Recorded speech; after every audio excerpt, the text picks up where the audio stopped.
Picture yourself standing in the bruised twilight of a November evening, circa 1380, somewhere along the rutted cart track between London and Canterbury.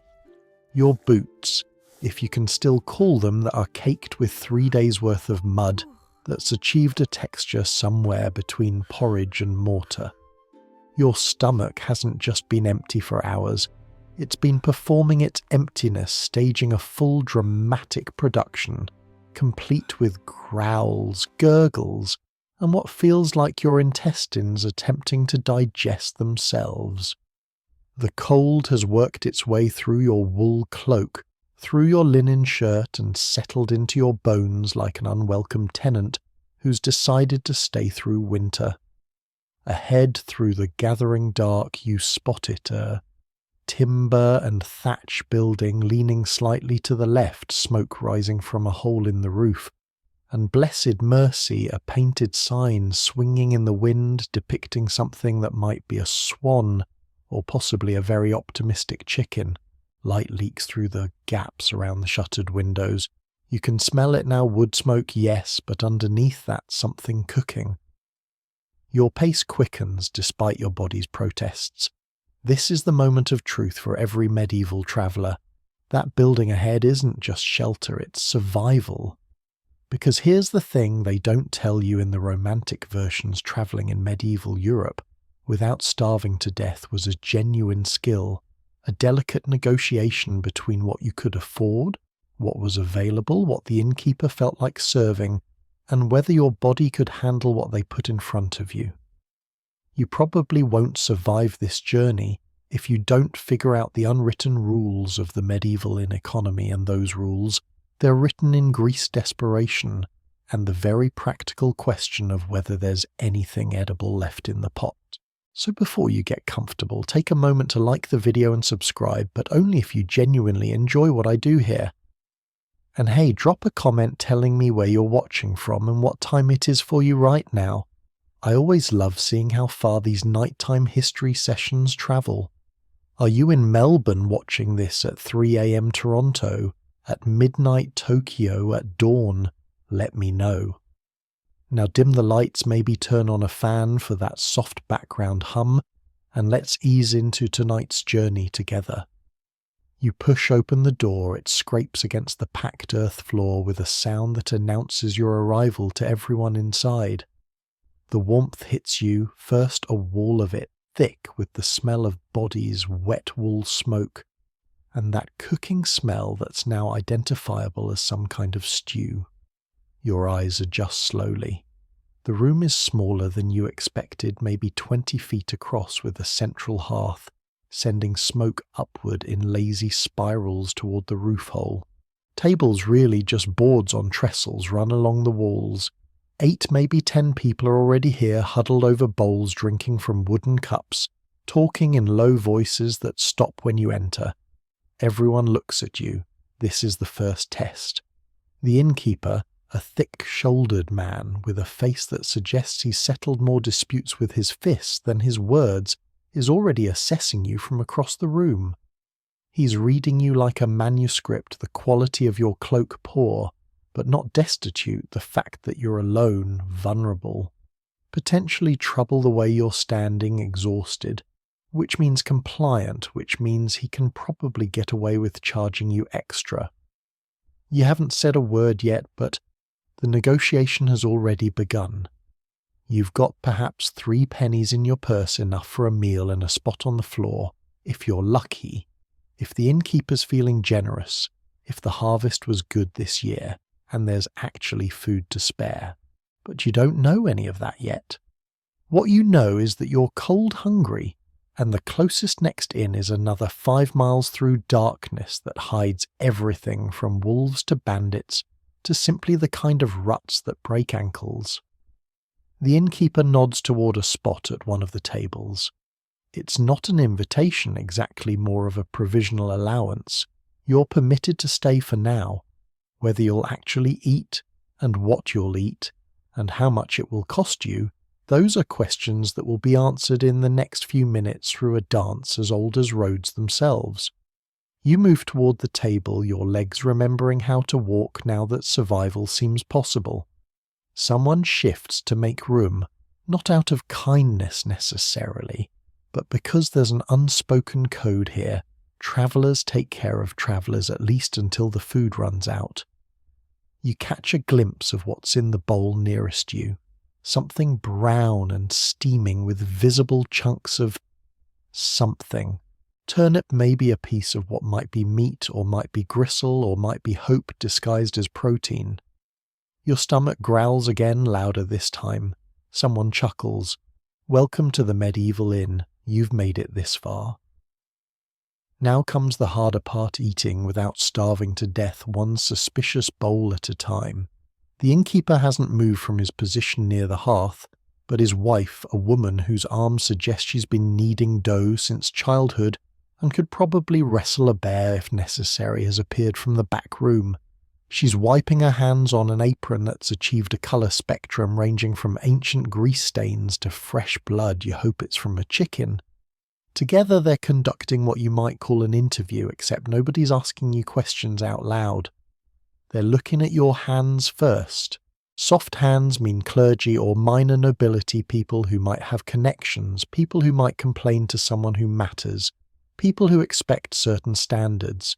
Your hands unfortunately tell a different story, calloused, yes, but not the hands of a farmer, probably a craftsman, maybe a merchant's assistant. Literate enough to be travelling on business, poor enough that 3 days of mud didn't stop you. You're in the vast middle category of medieval travellers worth feeding, not worth impressing. The innkeeper's wife makes a small gesture, barely a nod, and suddenly there's movement. A boy, maybe 12, appears with a wooden bowl and a horn spoon. He sets them in front of you with the kind of careful neutrality that suggests he's been clipped around the ear for showing favouritism before. The bowl is empty. This is another test. You're expected to know what happens next. You reach for your purse, making the movement visible. No sudden grabs, nothing that looks like you're going for a knife. You extract a penny, hold it up where the light catches it. Let them see it's real silver and not clipped.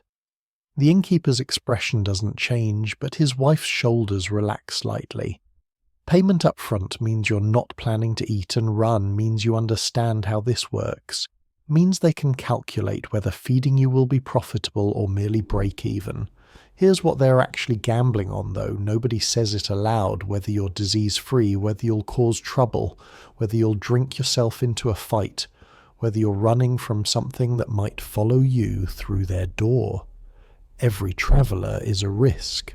Food is precious, space is limited, and the inn's reputation in this parish, a reputation built over years, can be destroyed in one ugly evening. Historians still argue whether medieval innkeepers were primarily hospitality workers or essentially security guards who occasionally served dinner, and honestly, standing here with your penny out, you're starting to see their point. The innkeeper finally speaks. Stew's a penny, bread's a farthing extra, ale comes with it. His accent is local, thick enough that you have to pass it twice. The price is about right, maybe slightly high, but you're in no position to negotiate. You nod. He grunts. The transaction is complete. But here's the fascinating part. He still hasn't decided what quality of stew you're getting, because there isn't just one pot. There never is. In the back room there's a hierarchy of cauldrons. The good pot with actual chunks of salted pork and beans that haven't been on the edge of turning, that's for regular customers, for local merchants, for the priest when he stops by. There's the middle pot, the one most travellers get, where the meat is mostly memory, and the vegetables are doing their best. And then there's the bottom pot, the one they've been adding water to for 3 days, where the stew is more of a philosophical concept than a nutritional reality. The wife disappears into the back. You hear the scrape of ladle on iron. She's making the decision right now, and it's based on calculations you'll never fully understand how much food they have left before market day. Whether you look like someone who'll come back through this route, whether your clothes suggest you might mention this in to other travellers, whether she just feels charitable today, or whether the morning's argument with her husband left her in a mood to punish random strangers through portion control. She returns. The bowl she sets before you is steaming, and your first assessment is middle pot, maybe upper middle. There's actual fat glistening on the surface. That's a good sign. Fat means calories, means warmth, means you might make it to tomorrow. You can see a piece of turnips and barley grains, what looks like a chunk of onion, and your heart lifts slightly, an actual piece of meat about the size of your thumb. It's grey-brown and of uncertain origin, but it's meat. The bread arrives next a fist-sized hunk of dark rye, the crust hard enough to use as a weapon. It's yesterday's bread, possibly the day before, but it hasn't moulded yet, and that makes it precious. The boy sets down a wooden cup filled with ale that's more cloudy than clear, more substance than liquid. You'll drink it anyway. You'll drink it gratefully. The innkeeper watches you take your first bite. This is the final evaluation, whether you'll complain, whether you'll make a face, whether you're one of those travellers who thinks they deserve swan at every meal. You're not. You've been hungry too long for pride. The stew is salty, under-seasoned, otherwise slightly burnt at the edges where it's stuck to the pot, and it's the most beautiful thing you've tasted in 3 days. You eat. You don't look up. Around you the conversation has resumed. That's how you know you've passed. You're unremarkable now, just another traveller shoveling stew into your face while the fire pops and the smoke makes your eyes water. And somewhere outside, the November wind reminds you how lucky you are to be inside eating something hot surrounded by strangers who've decided you're not a threat. The innkeeper moves away to deal with another arrival. His gamble on you has paid off. You're quiet, you're paying, you're not dying of plague. For tonight at least, you're worth the stew. That stew you're eating, let's talk about what it actually is, because stew is doing a lot of heavy lifting as a term. What you're spooning into your mouth is pottage, and pottage is less a recipe than a philosophy.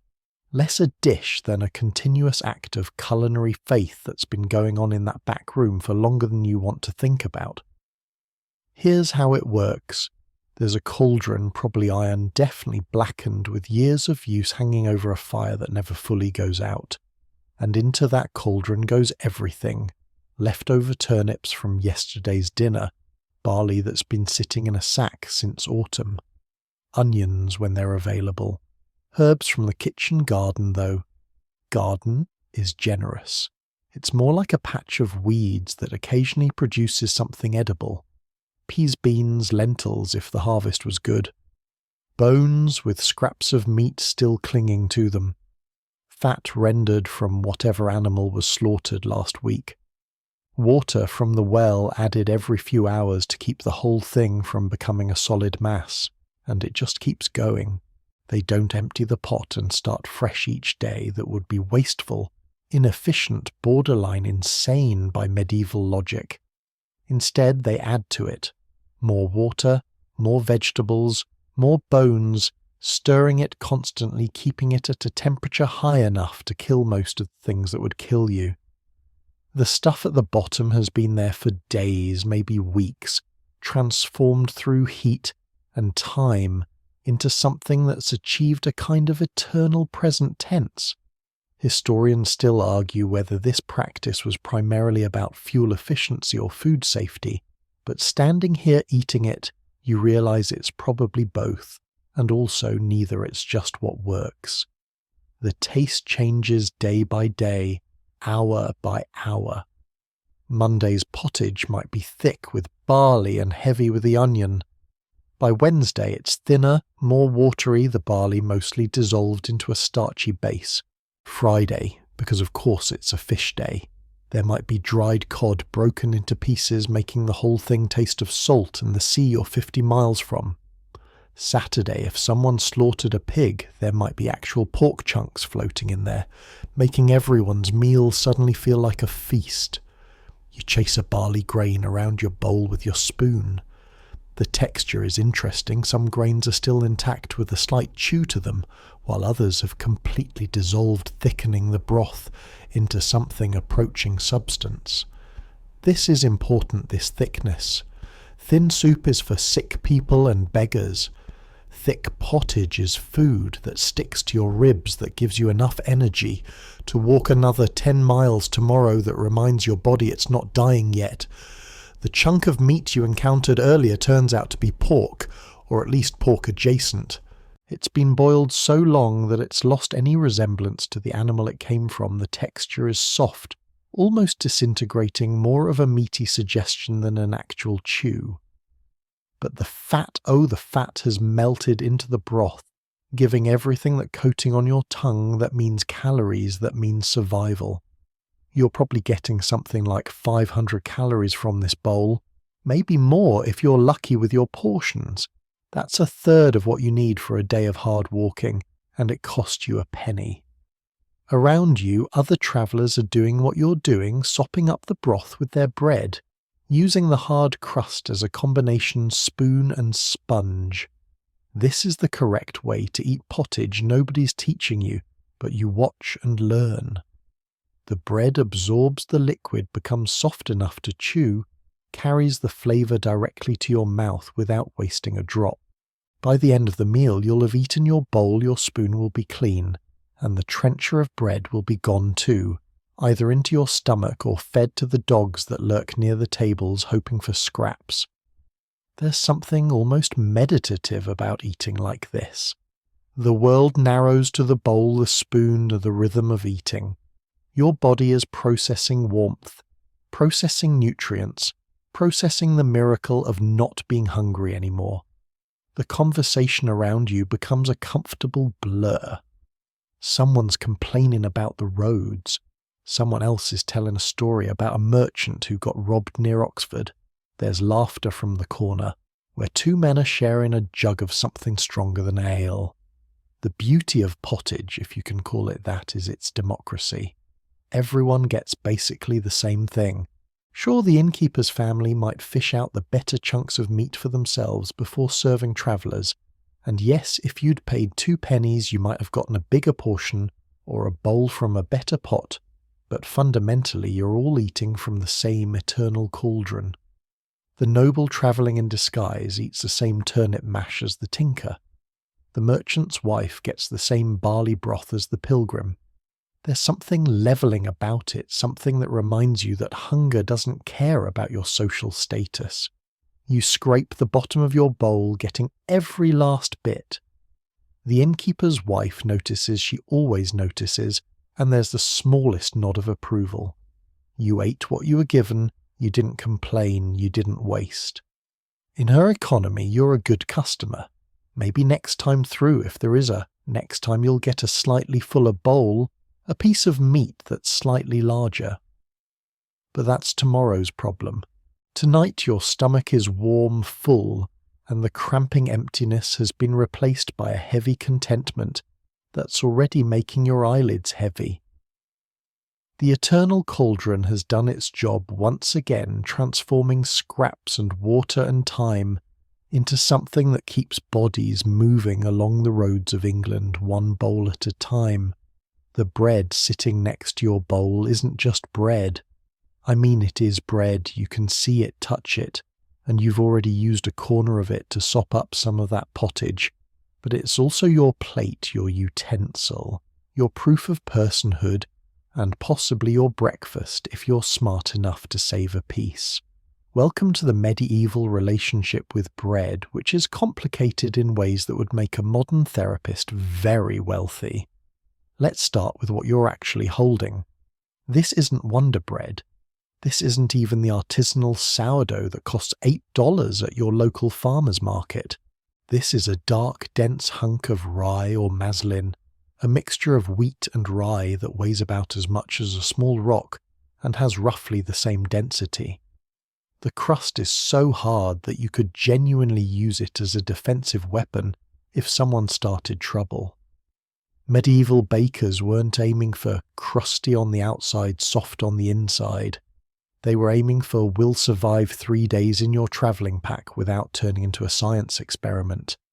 The interior, what you can access once you've bitten through that crust, is dense and slightly sour, with a texture that's somewhere between cake and clay. There are no air bubbles, no light and fluffy crumb that's a luxury for the nobility with their fancy white wheat bread. Your bread is dark, heavy with bran and bits of husk that the milling process didn't quite eliminate, and it tastes of earth and grain and work. It's not delicious exactly, but it's substantial. And that's what matters when you're measuring food by whether it'll get you to the next town. Here's where it gets interesting. That bread is also your trencher. You see the man across from you. He's placed his bread on the table and is using it as a plate-piling stew directly onto it, letting the bread soak up all that salty, fatty liquid. By the end of his meal, the bread will have transformed from a hard, barely edible thing into something soft, flavourful, saturated with everything good from the stew. He'll eat it last, getting every calorie, wasting nothing. The trencher system is genius. Really, your plate becomes your final course, and there's nothing to wash except the wooden bowls. Wealthier travellers might get a proper trencher made from slightly staler bread specifically cut into flat squares for this purpose. You're getting freshish eating bread that doubles as a trencher if you want it to, which is actually a sign of decent hospitality. The innkeeper's wife could have given you a trencher from 3 days ago, basically a wooden plank disguised as food, and charged you extra for eating bread. Instead, you've got something that's only 1 day old, maybe 2, and it's still got some structural integrity. Watch how people around you are using their bread. The woman 2 seats down is tearing small pieces and using them to pinch up bits of turnip from her stew bread as spoon, basically. The old man at the end is gnawing his way through the crust like a determined beaver, his few remaining teeth working overtime. The young merchant in the corner has actually broken his bread in half and is sharing it with his travelling companion, which tells you either they're very good friends or one of them forgot to order their own and is too proud to ask for more. Bread is currency here too in ways both literal and metaphorical. When the innkeeper's wife gave you that fist-sized portion, she was making a calculation: this amount of bread with this amount of stew equals 1 penny of value. If you'd paid more, you'd have gotten more bread. If you'd tried to negotiate, she might have cut your portion down out of spite. The bread-to-stew ratio is an exact science that every innkeeper has perfected through years of trial and error and probably some spectacular arguments with customers. But beyond economics, there's something almost spiritual about bread in this world you're inhabiting. Christianity has spent 1,000 years telling everyone that bread is the body of Christ, that bread is sacred, that wasting bread is sinning against God and nature simultaneously. You see it in how carefully everyone handles their portions. No one throws bread on the floor, no one leaves it uneaten. Even the scraps get swept up for the pigs or the dogs, because letting bread mould is letting God's gift rot. And that's the kind of thing that brings bad harvests and guilty consciences. There's actually a whole folklore around bread that you're brushing up against without realizing it. Turn a loaf upside down, bad luck. Let bread go mouldy, you're inviting the devil into your kitchen. Waste bread, you'll go hungry when you need it most. These aren't just superstitions, they're the accumulated wisdom of a society that's lived through famines, that knows what it means when the grain stores run low, that understands bread is literally the difference between life and death. You take another bite, and your jaw works hard to break down the dense crumb. It's not pleasant exactly, but there's something satisfying about it, the way your body recognizes food. Real food, the kind that'll stick with you through a cold night and a long morning's walk. This bread won't give you a sugar rush and a crash. It'll just steadily release energy as your stomach works to digest it, keeping you functional, keeping you alive. The man next to you catches your eye and nods at your bread. "Baker's mark," he says, pointing to a small indentation on the crust. You hadn't noticed it before a simple pattern pressed into the dough before baking. That's how you know which baker made it case it's short weight or fouled. He's right, bread regulation in medieval England is serious business. Bakers who sell underweight loaves or mix sawdust into the flour can face serious penalties because bread fraud is essentially murder in slow motion. You're holding proof that you matter, that you're human enough to deserve sustenance, that you've paid your way into this temporary community. The bread in your hand is all of that and more. It's history, economics, theology, and dinner all compressed into one hard, dark, slightly sour package. And right now it's keeping you alive. The cup in front of you is filled with something that looks like liquid bread, smells faintly of yeast and grain, and tastes like someone dissolved the concept of nutrition into barely drinkable form. This is ale, and you're going to drink approximately a gallon of it today, whether you planned to or not. Because here's the fundamental truth that every medieval traveller learns quickly or dies slowly: water will kill you faster than bandits. Let me be clear, it's not that medieval people didn't understand that water was necessary for life. They weren't idiots. But they also weren't wrong about their water. That well outside, it's downhill from the midden heap, that stream you crossed this morning. 3 villages upstream are dumping their waste into it, along with the tanners soaking their hides in urine, and the fullers cleaning wool with everything from stale piss to chicken manure. That rainwater barrel looks clean, but it's been sitting there for 2 weeks, collecting dead insects, bird droppings, and whatever else falls from the sky, in medieval England, which is more than you want to think about. So you drink ale. Everyone drinks ale. The innkeeper's wife drinks ale. The 12-year-old boy clearing tables drinks ale.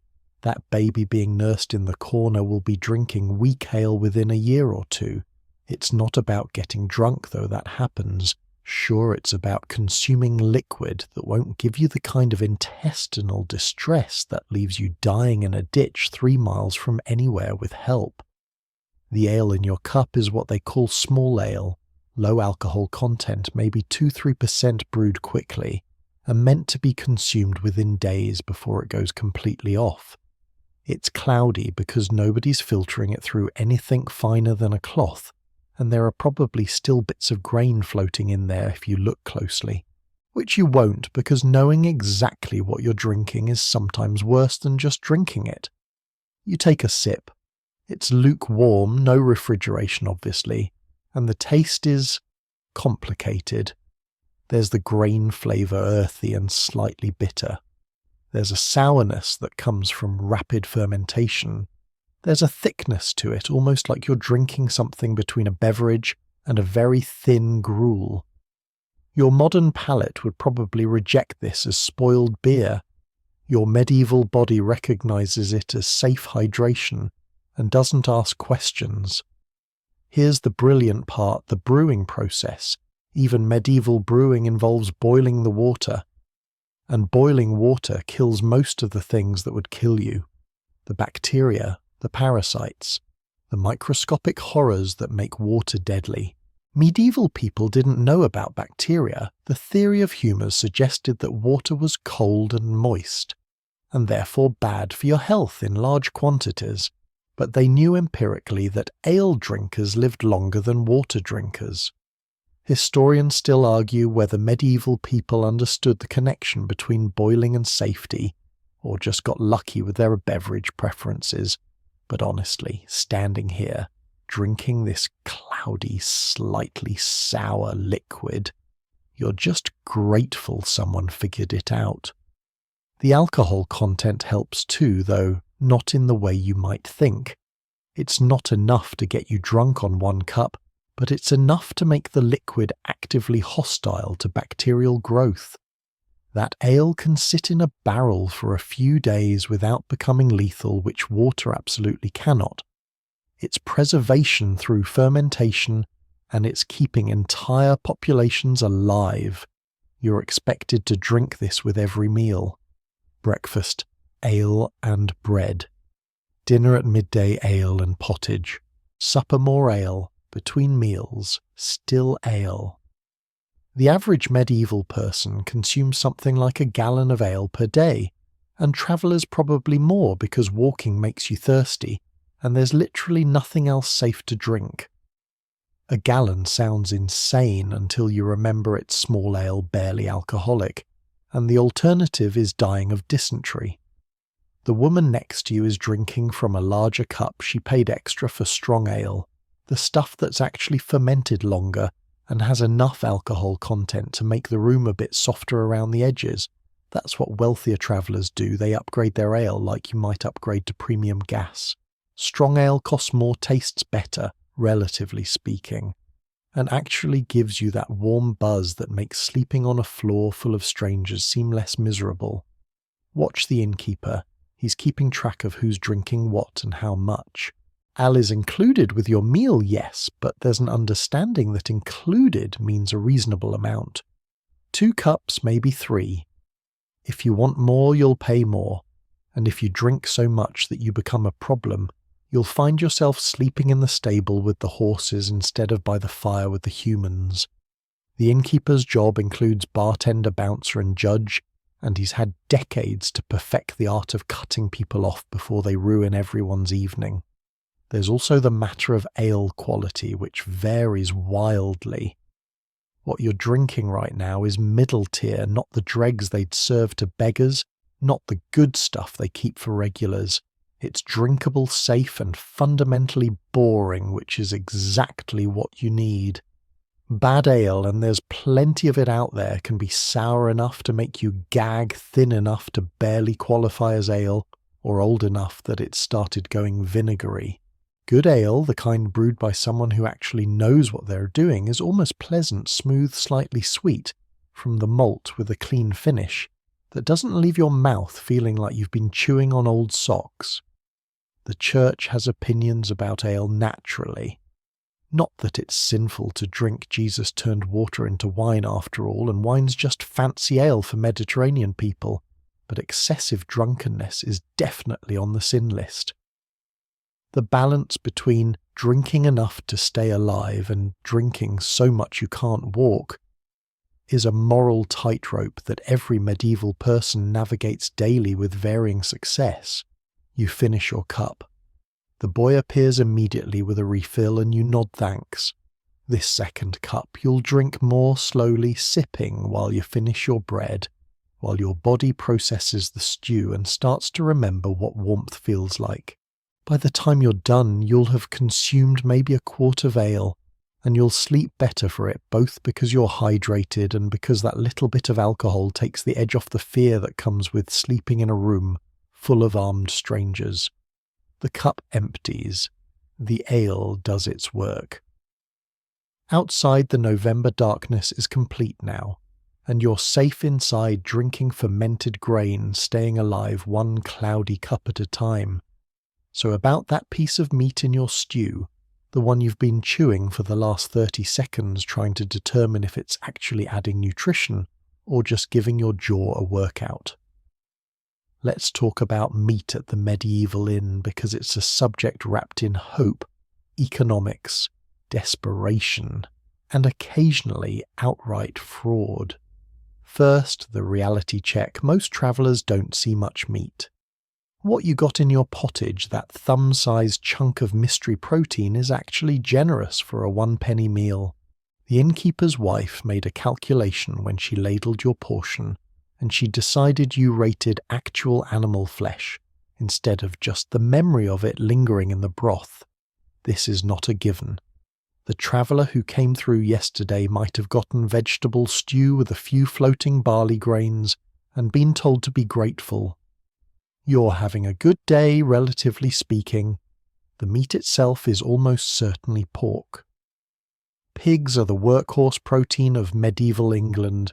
They eat garbage, they grow fast, they convert kitchen scraps and forest acorns into bacon, with admirable efficiency, and when you slaughter one every single part becomes useful.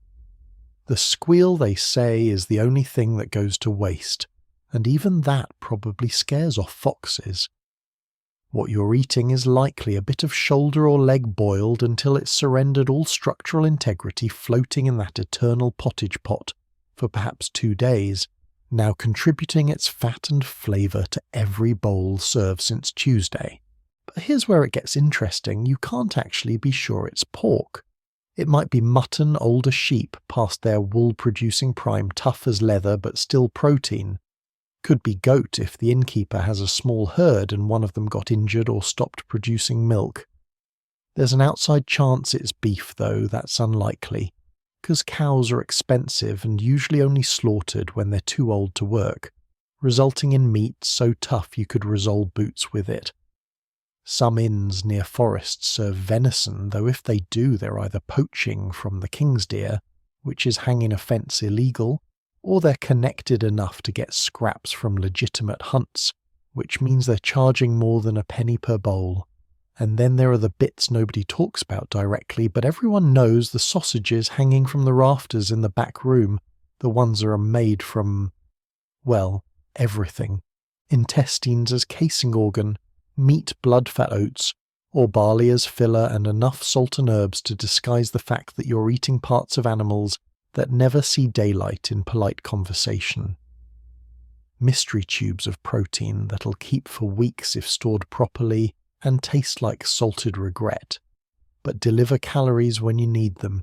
You haven't been offered sausage tonight, that's usually extra, or it's what you get when you pay for a full dinner, instead of just stew, but you can smell them from here, and your stomach is already negotiating with your dignity about whether you'd eat one if offered. The wealthy traveller in the corner, the one with the better cloak, and the purse that jingles with more than 3 pennies is eating something different. You can see it from here, actual slices of meat on a proper wooden plate, still recognisable as having come from a specific part of an animal. Probably roasted chicken or capon, possibly duck if the innkeeper's pond is productive. That meal cost him 3 or 4 times what you paid, and the portion is proportionally larger. The meat still has texture, hasn't been boiled into submission, might even have crispy skin if he's really splurging. He tears into it with his hands. Forks won't be common for centuries yet, and you can see the fat glistening on his fingers in the firelight. That's the meat hierarchy at a medieval inn, liquid meat memory for the poor boiled chunks for the middle travellers, recognisable animal parts for the wealthy. And then somewhere beyond that, in the private rooms upstairs where nobility stays when they're slumming it, there are probably proper roasts, game birds, meat pies with actual pastry, the kind of protein-rich meals that you're not going to see unless your entire life situation changes dramatically. Salt is the key to all of this, by the way. Fresh meat that was walking around yesterday is a luxury that appears maybe once a week at establishments like this whenever they slaughter something. The rest of the time you're eating salted meat preserved in brine or dry cured with enough salt to make your blood pressure spike just thinking about it. That's why everything tastes so salty, why the ale is so necessary. You're essentially rehydrating heavily preserved protein that's been sitting in a barrel since autumn, maybe longer. Bacon, and I mean proper medieval bacon, not the crispy strips you're imagining is everywhere. It's pork belly or back fat salted until it's almost inedible, then hung in the rafters to age in smoke and air. When you need it, you cut off a piece and boil it for hours until it surrenders enough fat to make your pottage rich and enough salt to preserve next week's batch. The bacon itself becomes almost incidental. It's a fat delivery system that happens to have once been pig. There are rules about meat too, and they're religiously enforced. Friday's obviously a meatless, that's Christ dying on the cross, and you honour that by suffering through fish. But it's not just Fridays. Wednesdays and Saturdays during Lent are fish days too. Ember days, vigils before major feast days, the entire 40 days of Lent, various saints' days depending on local custom. You're looking at something like 150 days per year when meat is forbidden by church law. The inn has to navigate this carefully, keeping track of the calendar, making sure they're not serving pork stew on a Friday, and risking both their souls and their business license. Which brings us to the great medieval protein workaround: fish isn't meat. Theologically, apparently fish are different, so you can eat them on fast days. This has led to some creative definitions of fish. Beavers count as fish because they swim. Barnacle geese count as fish because they hatch from barnacles in the sea. They don't. But medieval zoology was optimistic. The wealthy exploit these loopholes enthusiastically. You eating your penny stew will just go hungry on Fridays and count yourself lucky if they throw some dried cod into the communal pot. You swallow the last of your meat chunk. It's gone now, dissolved into your system, converted into warmth and energy, and the ability to walk tomorrow. It wasn't delicious. It wasn't even particularly identifiable. But it was protein, it was cooked, it was relatively safe, and it cost you a penny. In the medieval economy, that's not just a good deal, it's a minor miracle wrapped in salt and boiled into submission. You're not eating alone. This needs to be said because modern dining, where you can sit isolated with your phone headphones in actively avoiding human contact, has made us forget what meals used to mean. You're at a communal table close enough to smell the wet wool of the person next to you, close enough that when they reach for their cup, their elbow brushes yours. There are maybe 8 of you squeezed onto this bench, and you're all eating from the same general area, breathing the same smoky air, participating in a social contract that's as old as inns themselves. The man to your left is a tinker, you can tell by the tools hanging from his belt, and the way his hands are stained with metal oxides. He hasn't said a word to you yet, but he's watching you peripherally the way everyone watches everyone else here. Assessing, calculating. Is this person a threat? A potential travel companion for tomorrow's road. Someone who might have information worth trading. Your presence changes his experience just as his changes yours, and neither of you acknowledges this directly, but it's happening with every spoonful of stew. To your right is a woman, perhaps 30, travelling with what might be her brother or might be her husband. It's hard to tell, and you're not going to ask. She's eating more slowly than everyone else, making her bowl last, which tells you she's either very hungry and trying to savour it, or she's stretching her resources, and this might be her only meal today. When the bread boy passes, she doesn't ask for more. That tells you everything. Across from you, 2 merchants are sharing a trencher and arguing about wool prices in Flanders. They're eating while they talk, gesturing with hands that hold both bread and business negotiations. Crumbs fly. Nobody cares. This is how deals get made, not in formal guild halls, but over shared meals in anonymous inns, where the ale loosens tongues, and the food creates obligation. If they share bread, they're creating a bond temporary but real. You don't betray someone you've eaten with.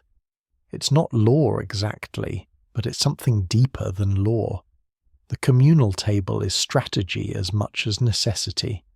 The innkeeper can fit more people in a smaller space, this way maximize profit per square foot of floor. But it's also security. Everyone can see everyone else. Hands stay visible. Weapons stay sheathed. You can't rob someone without 6 witnesses watching it happen. The group polices itself through sheer proximity. When that drunk man at the end starts getting loud, 3 people tell him to shut up before the innkeeper even notices. Community enforcement through crowding. You're also sharing more than space. That bread basket in the centre of the table. It's for everyone. The salt cellar, just a small wooden bowl with grey, damp salt that's probably more impurity than sodium, is communal property. You take what you need, not what you want. There's an unspoken rationing system at work enforced by social pressure, and the very real threat that if you're greedy tonight, tomorrow night at a different inn, karma will ensure you get shorted. Watch how people are eating. The tinker beside you eats quickly, efficiently, like someone who's been interrupted mid-meal before and learned not to waste time. The merchants eat while talking, barely noticing what they're consuming food as fuel for conversation. The woman to your right eats carefully, making sure nothing spills, that every drop of broth is accounted for. At the end of the table, an older man is gumming his bread into submission, his few remaining teeth insufficient for actual chewing. Nobody comments. Survival doesn't care about your dental situation. There's a hierarchy even here, though. The merchants get slightly better positions closer to the fire with more elbow room. You and the tinker are in the middle, adequate but not privileged. The woman and her companion are at the far end, furthest from the heat where the drafts are worst. And over in the corner, barely part of the table at all, is what might be a beggar, or might just be someone even poorer than you nursing a cup of ale. That was probably mostly water, no bowl in front of him at all. He's here on sufferance tolerated because the innkeeper's wife has a soft heart, or because it's bad luck to turn away the hungry entirely. He won't speak, won't ask for anything, will just sit there absorbing warmth until someone decides he's overstayed his welcome. The conversation swirls around you. Someone mentions a bridge out near Winchester that's useful information actually. You file it away. Someone else complains about the roads being worse this year, the mud deeper, the ruts harder on cart axles. This is how news travels in medieval England, mouth to mouth, inn to inn, traveller to traveller. No newspapers, no internet, just people eating stew and sharing information. Because that's how you stay alive. You catch the woman's eye accidentally. She doesn't smile, but she doesn't look away hostile either. Just acknowledges you exist, that you're both here, both doing the same dance of survival. There's something almost intimate about eating together like this, even with strangers. You're all vulnerable in the same way, hungry, tired, far from home, dependent on the kindness and fairness of an innkeeper you'll never see again after tomorrow. The merchants finish first, pushing back from the table with satisfied groans. One of them tosses an extra farthing onto the table payment for a second cup of strong ale, or maybe just showing off that they can afford generosity. The innkeeper's wife sweeps over, clears their bowls, brings fresh ale. The hierarchy reinforces itself through small transactions. You're still eating, sopping up the last of your broth with the last of your bread when the door opens again. Everyone stops, looks, evaluates. It's another traveller, even muddier than you were looking, half frozen and completely desperate. The innkeeper does his assessment, nods, the man will eat. The table shifts, making room, because tomorrow you might be that desperate traveller, and you want to believe that doors will open, that tables will make space, that somewhere between London and wherever you're going, there's always one more bowl of stew and one more place to sit. The tinker beside you breaks the silence. "Roads bad to the north?" he asks the newcomer. Information exchange begins. The table absorbs another stranger. The meal continues, and you realise that you've been part of something older than England itself, the ritual of breaking bread with strangers, of creating temporary community through shared hunger and shared warmth, of surviving together, because that's the only way any of you survive at all. You finish your bread, your bowl is empty, your stomach is full. Around you, life continues, conversations, transactions, the eternal dance of travellers finding shelter from the dark. You're not alone, even though you're surrounded by strangers, and somehow that's enough. Here's something you need to understand about medieval food. It has seasons the way modern food doesn't, and right now, November, remember, you're in what might generously be called the anxiety period of the agricultural year. Not quite starvation season, not yet the true horror of February and March when the stores run lowest and people start looking at each other with calculations in their eyes, but definitely past the abundance of autumn and heading into the long, grinding stretch where every meal is a negotiation with scarcity. That turnip in your stew. That's a November turnip pulled from the ground, probably within the last 2 weeks, stored in a root cellar that's doing its best to keep things from freezing. It's still relatively fresh, still has some structural integrity, hasn't yet achieved the sad, withered texture of a March turnip that's been sitting in damp earth for 4 months, slowly surrendering its will to live. Come spring, that same turnip would be wrinkled, sprouting more concept than vegetable, but you'd eat it anyway because the alternative is eating nothing. The barley in your pottage is from last year's harvest. August or September, dried and stored in sacks that hopefully kept the rats and mice from getting too much of it. It's good barley still. By April, the barley will taste dusty, might have weevils you'll need to ignore, will have lost some of its nutritional value to time and storage. But November barley. This is peak barley. You're eating well by medieval standards and you don't even know it. That piece of pork you finished earlier, that animal was probably slaughtered in October or early November. During the traditional full slaughter, when farmers kill off the animals they can't afford to feed through winter. You keep the breeding stock, the productive animals, and everything else becomes bacon, sausage, salt, pork, lard. The innkeeper's stores right now are probably at their annual peak, fresh meat still available, root vegetables still crisp, last year's grains, not yet exhausted, this year's harvest fully in. This is as good as it gets. But ask yourself, this would you want to be eating at this inn in March? Let me paint that picture for you. March after a hard winter, after months of drawing down supplies. The pottage pot would still be bubbling sure, but what's in it? Turnips so old they're more fibre than flavour. Dried peas that have been rehydrated from a leathery state. Maybe some barley, but it's the scraping from the bottom of the barrel literally. The meat would be salt pork that's been in brine since November, edible technically, but so salty it makes your kidneys weep. Or dried fish cod that's been hanging in the rafters since someone bought it.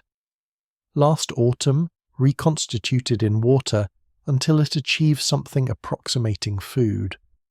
The bread in March would be darker, denser, made from flour that's been eked out with whatever they can grind, sometimes including peas, beans, even acorns in desperate years. It fills the belly but leaves you feeling heavy, sluggish, like your stomach is processing building materials rather than food. And there'd be less of it. That fist-sized chunk you got tonight in March. That might be half the size, and the innkeeper's wife wouldn't feel guilty about it because everyone's portions are smaller in March. Survival is communal suffering. Now flip it around. Imagine you're here in September just after harvest. The inn would smell different, fresher, brighter. There might be actual fresh vegetables in the stew, newly picked onions, fresh cabbage, maybe even some late peas. The bread would be made from new flour, still sweet with recent grinding. There might be fresh killed chicken instead of salt pork because birds are abundant in autumn and relatively cheap. Your penny would buy a fuller bowl, a larger hunk of bread, and the innkeeper's wife would be in a better mood because she's not constantly calculating whether the stores will last until spring. Summer brings its own advantages and problems. Fresh food, yes, berries, early vegetables, new lambs for meat. But summer is also when food spoils fastest, when that eternal pottage pot becomes a genuine health hazard, if they're not careful when meat can't be stored for more than a day without going off. The inn would rely more on immediate resources, whatever was brought in today from the garden, the market, the local farms. Less variety in some ways, but everything would taste more alive, less like it's been preserved within an inch of its existence. Winter, true, deep winter, January and February. That's when travelling becomes genuinely dangerous. Not just from cold, but from hunger. Many inns simply close or operate on minimal capacity. The ones that stay open are serving survival food, whatever hasn't rotted, frozen, or been eaten already. Historians still argue whether medieval people actually understood the seasonal vitamin deficiency that led to scurvy and other winter illnesses, but they definitely noticed that people got sicker and weaker as winter progressed. That spring felt like resurrection, partly because fresh food started appearing again. The church calendar actually acknowledges this reality. Lent, the 40 days of fasting before Easter, falls right in the late winter, early spring period when food stores are lowest anyway. Convenient, right? Make a virtue of necessity. You're supposed to fast and eat simply during Lent, which is a lot easier to enforce when there's not much food available anyway. Some scholars suggest this was intentional, aligning religious practice with agricultural reality, making sure the last stores stretch to the new harvest. You can taste the seasons in your stew tonight if you know what you're tasting. The turnip's sweetness, the barley's freshness, the meat's relative lack of overwhelming saltiness. These are all signals that you're eating in a time of relative plenty. The innkeeper isn't desperate yet. The stores are holding. Winter's coming, yes, but it hasn't arrived in full force, hasn't started grinding everyone down into hunger and endurance. The traveller who came through here in March told a different story with his empty cup and his slow eating, making every bite count, because who knows when the next meal comes. The merchant who'll pass through in September will barely notice the food, taking abundance for granted because autumn is easy, autumn is generous. But you right now in November, you're in the middle place. Not starving, not feasting, just existing in that narrow band where survival is achievable, but not guaranteed, where the stew is still good, but the memory of hunger is close enough to make you grateful. You eat your fill tonight, knowing that somewhere in some other inn at some other time of year travellers are getting less, and somewhere in some golden September afternoon travellers are getting more. You scrape your bowl again, getting every last bit, because seasonal thinking is long thinking. You don't waste food in November because March is coming, sure as winter, sure as hunger. Let's address the elephant in the room, or rather the thing that's not in the room, the flavour profile you keep expecting and not finding. You've been eating this stew for 10 minutes now and something's bothering you. Something your modern palate keeps waiting for: complexity, depth. That magical thing that happens when multiple spices dance together and create something greater than their parts. Yeah, that's not happening. Welcome to the great medieval spice lie. Here's what you've been told: probably medieval people used tons of spices.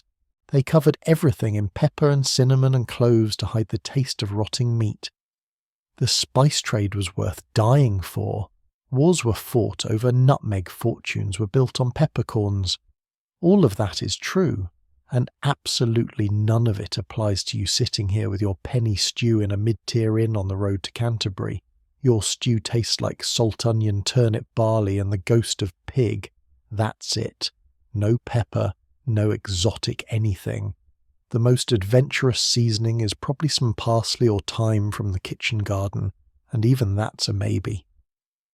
The innkeeper's wife has access to salt, expensive but necessary for preservation, and whatever herbs she can grow or forage locally. Pepper. That's a luxury item so expensive that she'd need to charge you 5 times what you paid to justify putting it in communal stew. Cinnamon. You'd have better luck finding unicorn meat. The spice thing is pure class warfare rendered in food form. Yes, the nobility are dumping exotic spices onto everything, partly because it tastes good, partly because they can afford it, mostly because it's a flex. When a duke serves you swan garnished with saffron and pepper, he's not trying to hide the taste of the swan. He's showing you that he's rich enough to import ingredients from literally the other side of the known world and use them casually, carelessly, abundantly. It's the medieval equivalent of setting money on fire, except you can eat it. But that merchant in the corner, the one with the better meal, even his roasted chicken probably has minimal spicing. Maybe some salt, maybe a rub of local herbs. He's paying 3 times what you paid, and he's still not getting pepper. To get pepper at an inn, you'd need to be nobility travelling incognito, or wealthy enough that the innkeeper breaks out his personal stash, the tiny locked box, where he keeps maybe a £1/4 of peppercorns that cost him a week's income, and that he parcels out like he's rationing immortality.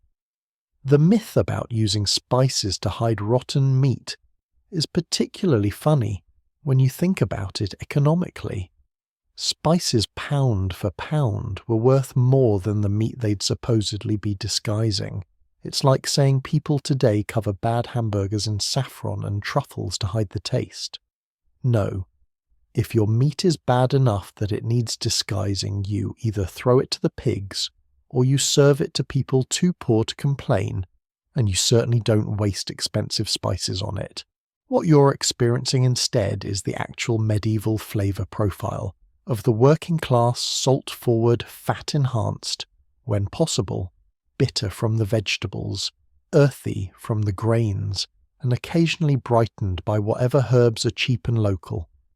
Onions do a lot of heavy lifting. They're easy to grow, store relatively well, and add actual flavour.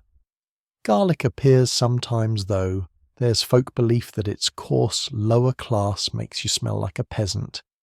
Leeks when available. Wild herbs foraged from fields and forests, sorrel, wild garlic nettles, dandelion greens. The innkeeper's wife probably has a patch of herbs growing near the kitchen, sage, thyme, parsley, maybe some mint. These go into the pot when she remembers, when they're fresh, when she's feeling generous, or when a particular batch of stew needs help. But they're not transformative.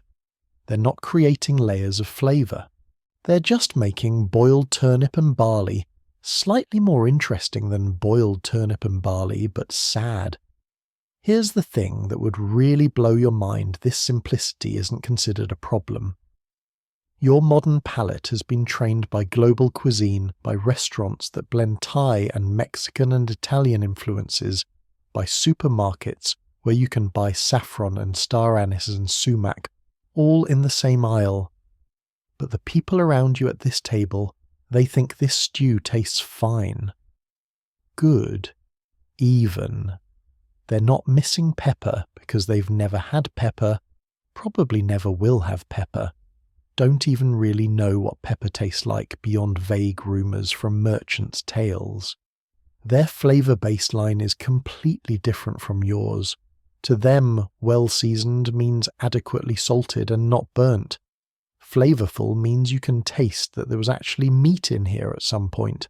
Delicious is relative to the experience of hunger, and when you've been hungry for 3 days, even plain boiled turnips taste like God's personal gift to your stomach. The wealthy traveller in the corner might have his own spices. Some merchants and nobles travel with small personal containers of pepper or other seasonings, like carrying your own hot sauce.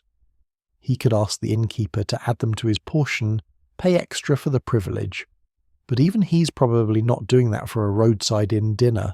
Save the fancy spices for formal meals, for impressing people who matter, for times when the expense creates social capital. There's also the medical theory at play here, the whole system of humours that governs medieval medicine and diet. Foods are categorised as hot, cold, wet, or dry, and you're supposed to balance them according to your constitution and the season. Pepper is hot and dry, so using it injudiciously could throw your humours out of balance because fevers dry out your brain, lead to excessive lust.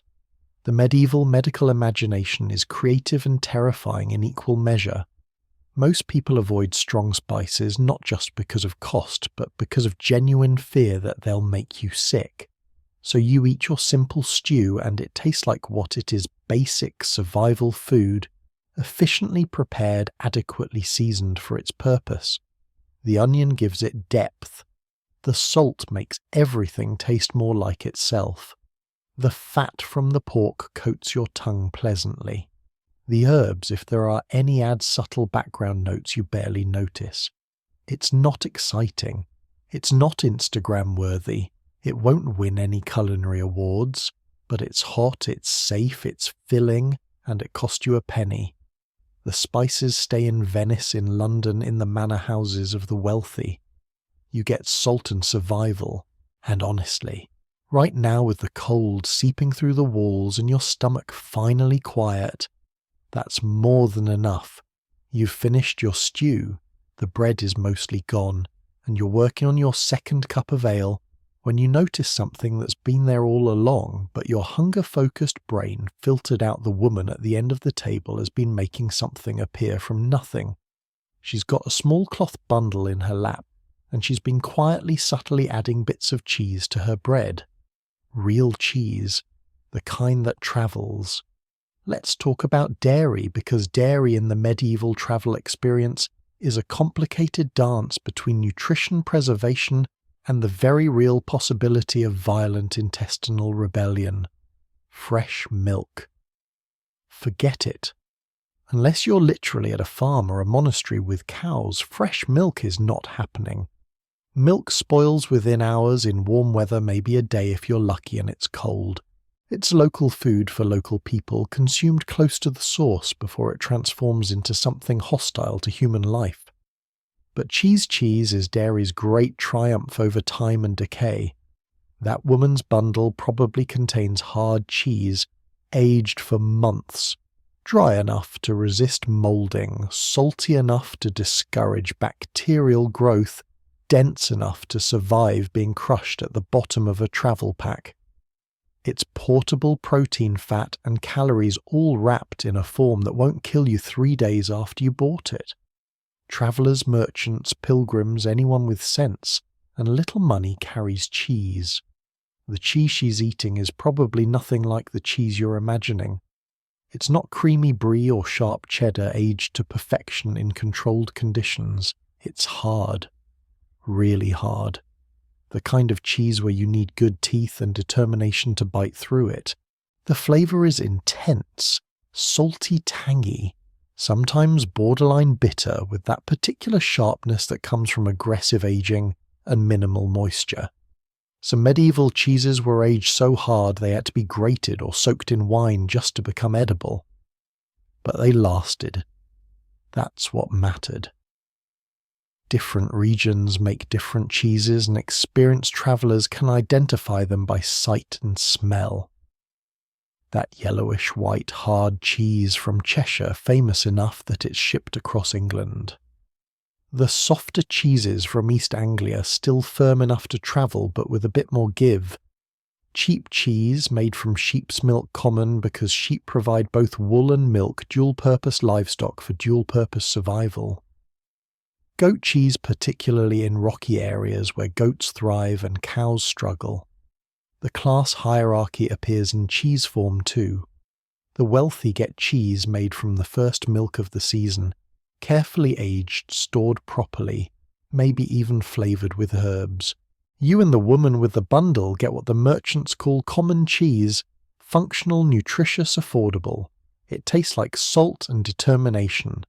The very poor get whey cheese made from the liquid left over after making real cheese, basically cheese-flavoured poverty pressed into a block. Butter exists, but butter on the road is asking for trouble. It goes rancid quickly, especially in summer. It melts. It absorbs flavours from everything around it. By the time you've travelled 3 days with butter in your pack, it tastes like old socks and regret. Salted butter lasts longer, but it's expensive and the salt content makes it more seasoning than food. Most travellers skip it entirely. The innkeeper has butter probably stored in the cool room or cellar, but he's not offering it to you. Butter is for paying customers who order the expensive meals, or for cooking when he needs fat for frying. Milk in cooking is different, it's immediate use, no storage. If the inn has a cow or can get milk from a nearby farm, the innkeeper's wife might use it in cooking milk-based pottages, milk added to bread dough for richness, milk soups for sick travellers or children. But that milk gets used the day it arrives. It doesn't sit around waiting to betray everyone. Then there are the milk products that exist in that middle ground between fresh and preserved. Buttermilk, the liquid left after churning butter, is slightly sour, slightly thick, and lasts a day or two longer than fresh milk. Clabber milk that's been allowed to sour and thicken, naturally becoming almost yogurt-like. Some regions make something like sour cream or crème fraîche, using controlled souring to preserve milk for a few extra days. These show up at inns near dairy farming regions, served to locals who know what they're getting. Occasionally sold to travellers brave enough to try. The medieval medical establishment has opinions about dairy naturally. Fresh milk is considered cold and moist, good for children, and invalids potentially dangerous for healthy adults in large quantities because it might create phlegm or cause digestive upset. They're not completely wrong, actually. Adults with lactose intolerance, which is most adults outside Northern Europe, definitely experience digestive upset from fresh milk. The medieval doctors blame humoral imbalance. Modern doctors blame lactase enzyme deficiency. Different explanations, same result: stomach pain and regret. But aged cheese is considered safer, more balanced, especially when consumed with bread and ale. The aging process has transformed the cold and moist milk into something warm and dry, making it digestible, safe, even beneficial. Again, they're accidentally right. The aging process breaks down lactose, making aged cheese tolerable even for people who can't handle fresh milk. Watch the woman with the cheese, she's eating it strategically, small bites making it last. That bundle probably represents a significant portion of her travel budget. Good hard cheese costs money, maybe a farthing for a portion the size of your fist more if it's quality cheese from a known region.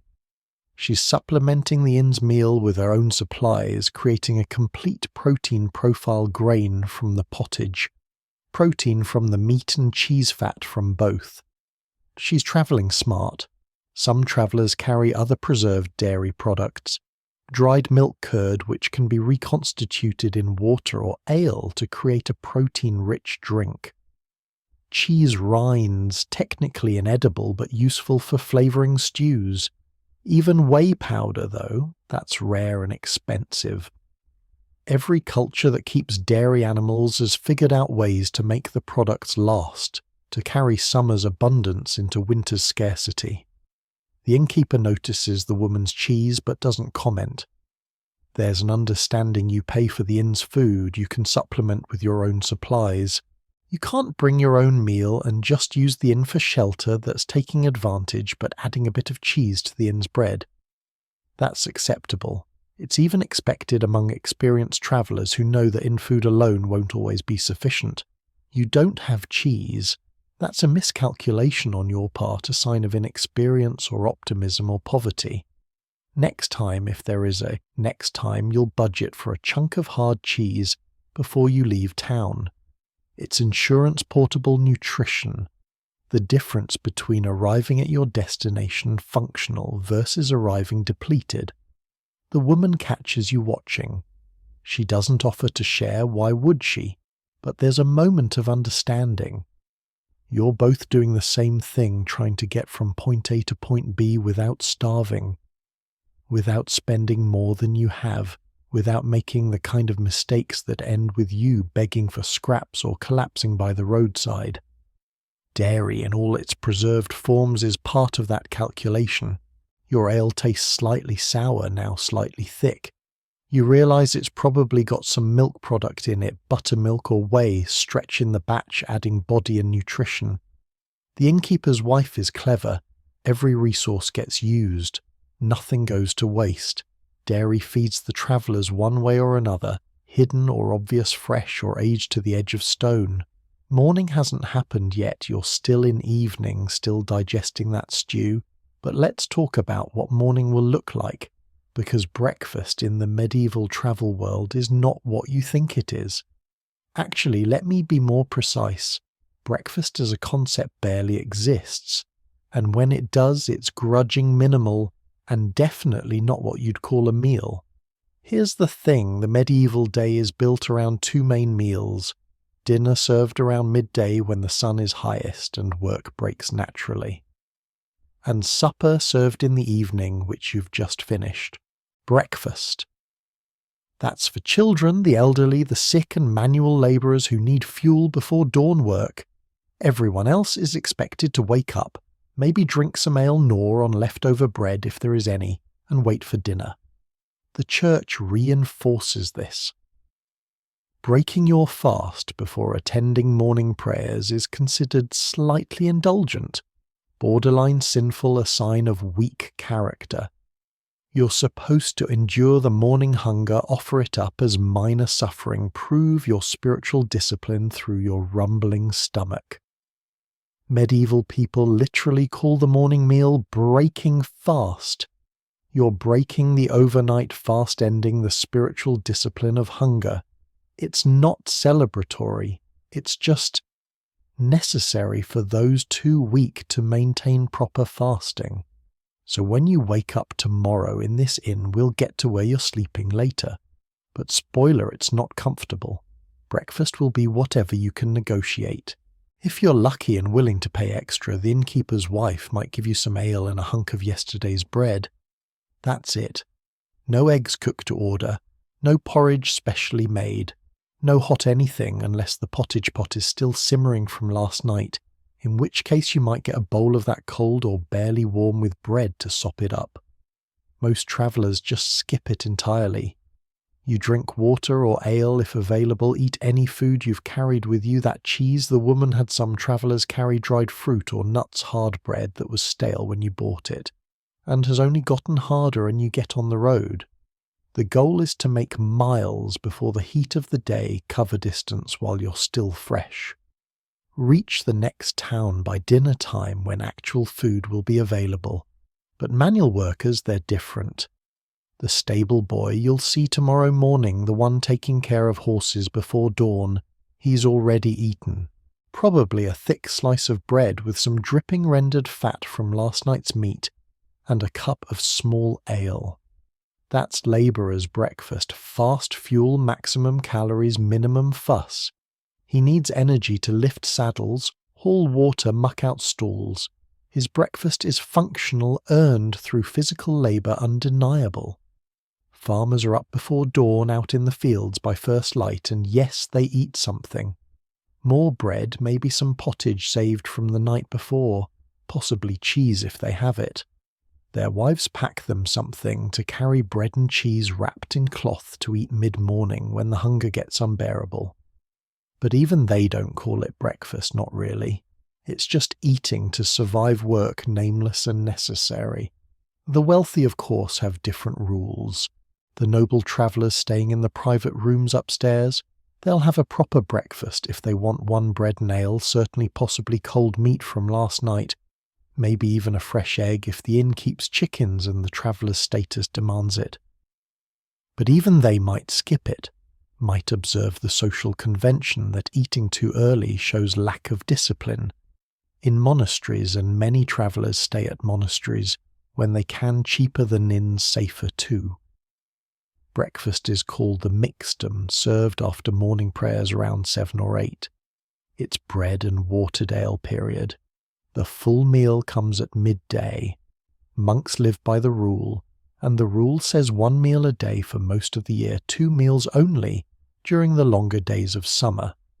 The mixtum is technically not a meal, just a snack to prevent collapse. The interesting thing is how different this makes the daily rhythm. Without breakfast culture, mornings are faster, leaner, focused on movement rather than eating. You wake, you move, you work or travel, and you don't expect sustenance until midday. Your body adjusts. Historians debate whether medieval people had naturally different metabolisms, or just learned to function on different eating schedules, but either way they managed. Children are the exception. They get fed more frequently because everyone recognizes that growing bodies need fuel. At this inn, the innkeeper's children probably ate a small breakfast, bread and milk if they're young enough, bread and ale if they're older. But they're not guests, they're family, they live here, different rule apply. Travellers who arrive at dawn, and some do having walked through the night to avoid bandits or make up time, they can sometimes negotiate cold leftovers. The pottage pot might still have scrapings. There might be bread heels that weren't sold last night. The innkeeper won't light fires to cook fresh food, but he might sell you yesterday's dinner at a discount and you'll eat it cold and grateful. So tomorrow morning, when you wake up stiff and cold in whatever corner you've claimed, don't expect a welcoming breakfast spread. Expect dim light, cold air, and the smell of the fire being rekindled for the day's cooking. Expect to pay extra if you want anything beyond what's left in your own pack. Expect other travellers to be already moving, heading out, making miles before the inn even fully wakes up. Your stomach will be empty, which is normal. You'll drink some ale if it's available, chew on stale bread if you bought extra last night, and you'll walk. Dinner will come eventually around noon at another inn or another town. That's when you eat for real. That's when the day's actual meals begin. Morning is for movement, not food. Breakfast is for the weak, the young, the labouring. You, a traveller, are expected to have more discipline than that. Welcome to medieval hunger management, where the first meal of the day comes after you've already been awake for 6 hours. It's getting later now, the fire is burning lower, the conversations have shifted from business to storytelling, and people are starting to think about sleep. But before we get to the sleeping arrangements, which we'll absolutely get to, let's talk about supper, the meal you've just finished, because supper is more than food. It's ceremony, it's social contract, it's the daily ritual that transforms strangers into temporary community. Supper timing matters. You arrived at a decent hour late afternoon, early evening, right when the inn expects travellers. The pottage was hot, the bread was available, you got served without drama. But timing is everything in the supper economy. Arrive too early before the innkeeper's family has eaten, and you might wait. Arrive too late after most travellers have been fed, and you're getting the bottom of the pot, the last scraps of bread and suspicious looks, because late arrivals could be trouble. The ideal supper time is what you hit that window between late afternoon and full dark, when the fire's been lit for hours, the food's been cooking all day, and the innkeeper's in a rhythm of serving. The wife has had time to assess her supplies, calculate portions, decide who gets what. The kitchen, if you can call the back room with the fire a kitchen, is organised, functional, ready. You benefited from good timing without even realising it. But watch what happens now as supper winds down. The innkeeper's wife is already calculating tomorrow. How much pottage is left in the pot? Enough for tomorrow's dinner service, or does she need to add more ingredients in the morning? How much bread did they go through today? Does she need to send the boy to the baker at dawn? Or do they have enough day-old reserves? How many travellers stayed versus how many just ate and left? That affects how much floor space they need to allocate for sleeping, which affects tomorrow's breakfast negotiations. See, supper comes with expectations. If you eat at an inn, you're expected to sleep there too, or at least pay extra for the meal if you're planning to move on. Food and shelter are packaged together in the medieval hospitality model. The innkeeper fed you, gave you warmth and safety for the evening now. You owe him sleeping fees, or at minimum you don't cause trouble.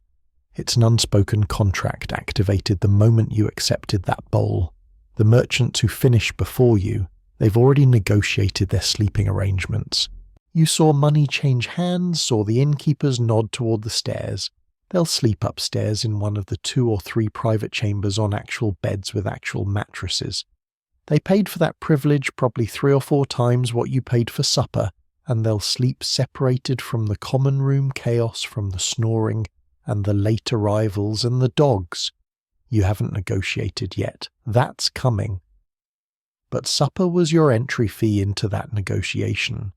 By eating here, you've established yourself as a paying customer, someone worth accommodating. If you'd tried to just walk in and ask for sleeping space without buying supper, the innkeeper would have quoted you double the price or turned you away entirely. Food first, shelter second, that's the sequence, that's how it works.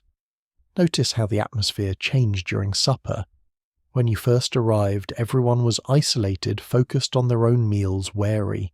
But as food got consumed, as ale flowed, as bellies filled, people relaxed. The merchant started talking louder. The tinker told a joke that wasn't particularly funny, but got laughs anyway. The woman with the cheese smiled at something her companion said. Supper does this, it gentles people, makes them human to each other, creates temporary bonds through shared consumption. This is why medieval hospitality law is so strict about feeding travellers. It's not charity exactly. You're paying after all, but there's a moral obligation underneath the economics. To feed someone is to accept them temporarily into your circle of protection. The innkeeper who serves you supper is obligated socially and legally to provide you reasonably safe shelter. He can't feed you and then throw you out into the night unless you do something truly egregious. The meal creates reciprocal obligation. The Church backs this up with theology. Christ's instruction to feed the hungry shelter the stranger that's not metaphorical to medieval people. Innkeepers are performing a Christian duty by feeding travellers even though they're charging for it. There's actually a weird tension here. Hospitality as business versus hospitality as religious obligation. The innkeeper walks that line daily, charging enough to make profit, but not so much that he's accused of exploiting Christian charity. Around the table now, people are finishing at different rates. The woman and her companion are done sitting quietly, making their presence minimal, while still enjoying the fire's warmth. The old man is still working through his bread, taking his time in no hurry, because where else does he have to be? A late arrival has just been served, he's eating quickly, grateful, probably walked further than you did today. The innkeeper's children are clearing bowls, wiping tables, performing the evening routine that transitions the space from eating hall to sleeping hall. This happens every night. Supper ends, space gets reorganized, the room transforms. Soon those trestle tables will be moved, the board stored the space opened up for sleeping bodies, but not yet. For now, supper is still technically happening, the meal stretching into evening, into the time between food and sleep when travellers just exist, warm and fed and temporarily safe. You could ask for more ale. The innkeeper would serve you for another farthing or so.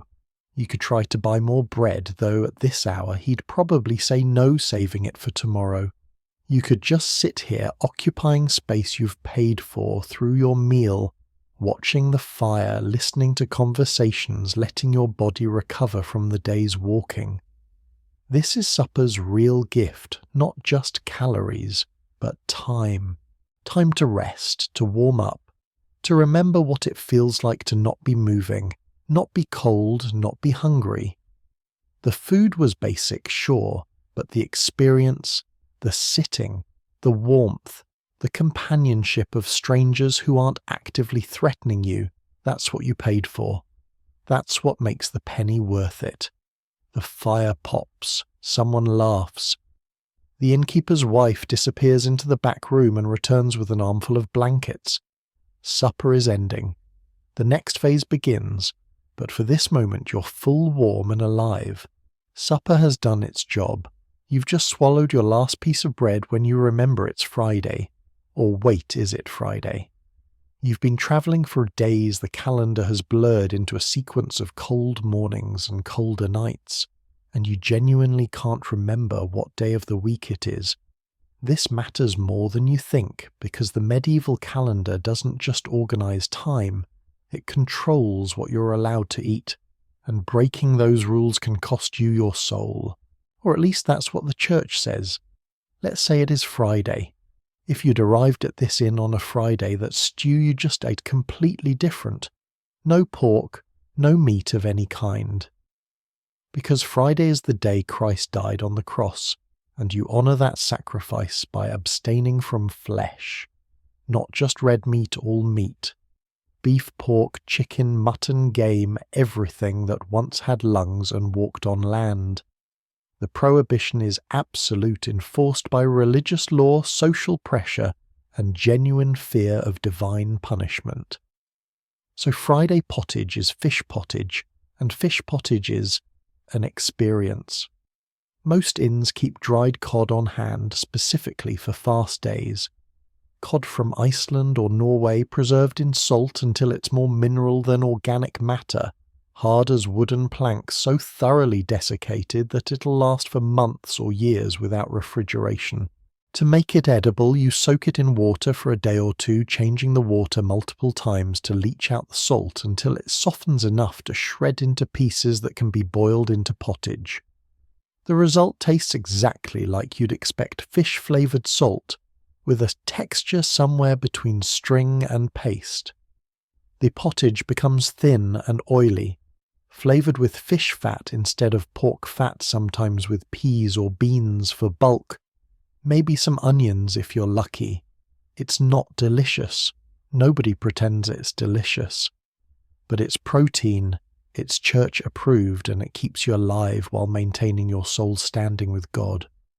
Wealthier travellers on Fridays get better fish fresh if the inn is near water. Pickled herring if it's not maybe even expensive delicacies like lamprey or eel. But you with your penny budget would get the cod. Always the cod. Cod is the meat of the sea for common people, the cheapest protein that still counts as fasting food. But it's not just Friday. Let me lay out the full horror of the medieval fasting calendar Fridays, obviously. Wednesdays and Saturdays during Lent, which is 40 days right there, the entire week before Easter, Advent the 4 weeks before Christmas, Ember Days, 4 3-day periods scattered through the year, vigils before major feast days, and there are a lot of feast days, various saints' days depending on local tradition and regional practice. Add it all up, and you're looking at somewhere between 150 and 180 days per year when meat is forbidden. That's half the year. The church has effectively mandated that half your annual diet be fish-based or vegetarian, with no exceptions for travellers for the sick, for children over age 7, for anyone except pregnant women and people actively dying. The innkeeper has to navigate this carefully. He needs to know the church calendar better than he knows his own children's birthdays. Serve meat on a fast day and he's committing a sin, but worse, he's helping others commit sin, which makes him complicit in corrupting souls. That's the kind of reputation-destroying error that could shut down his business. So he keeps track fish on Fridays, fish on Ember. Wednesdays, fish on vigils, check the calendar check. Again, don't make mistakes. This creates weird economic dynamics. Fish prices spike on Fridays, obviously, because demand surges. But they also spike before Lent when innkeepers and households stock up on preserved fish to get through 40 days of mandatory pescatarianism. The fish merchants know this plan, for it charge accordingly. Your penny buys less fish on a Friday than it does on a Tuesday, and that's just market forces meeting religious obligation. There are loopholes naturally. Beavers, as I mentioned earlier, count as fish because they swim and have scaly tails. Never mind that they're obviously mammals. Medieval zoology is creative when it serves dinner. Barnacle geese supposedly hatch from barnacles in the sea, making them aquatic and therefore fish-adjacent, therefore fair game on fast days. Some monasteries argued that baby rabbits aren't really meat yet. They're marine, because they're born in watery wombs. The mental gymnastics are Olympic level.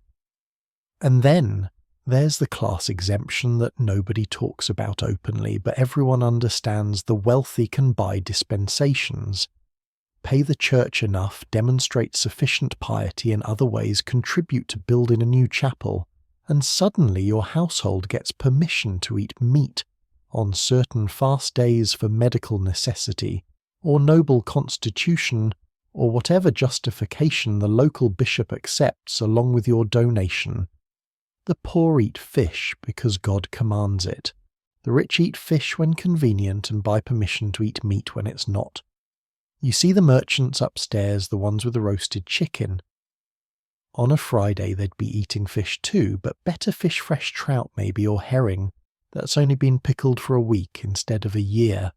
They'd still follow the fast, still abstain from flesh, because social pressure ensures compliance at that level. But their abstinence would taste better than yours.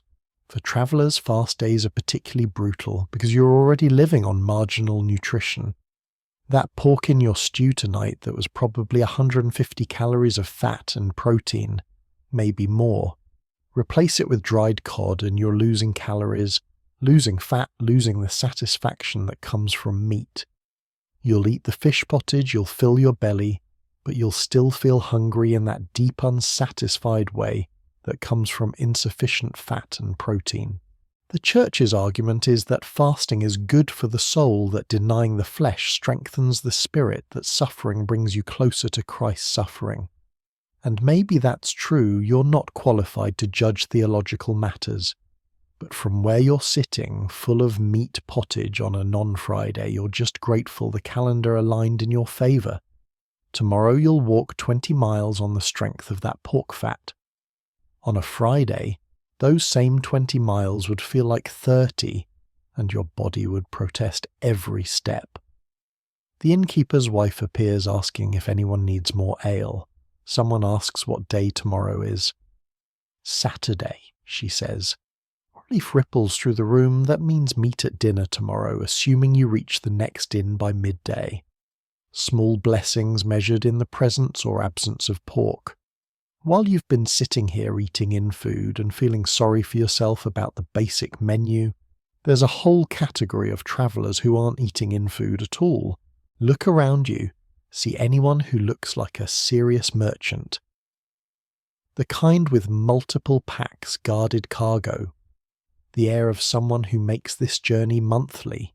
They're eating differently than you, and it's time we talk about the parallel food economy of people who've learned not to trust the road.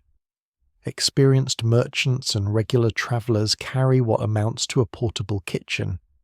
Not cooking equipment that's too heavy, too complicated, but a carefully curated selection of foods that survive travel, provide maximum nutrition per ounce, and don't require the cooperation of potentially hostile or incompetent innkeepers.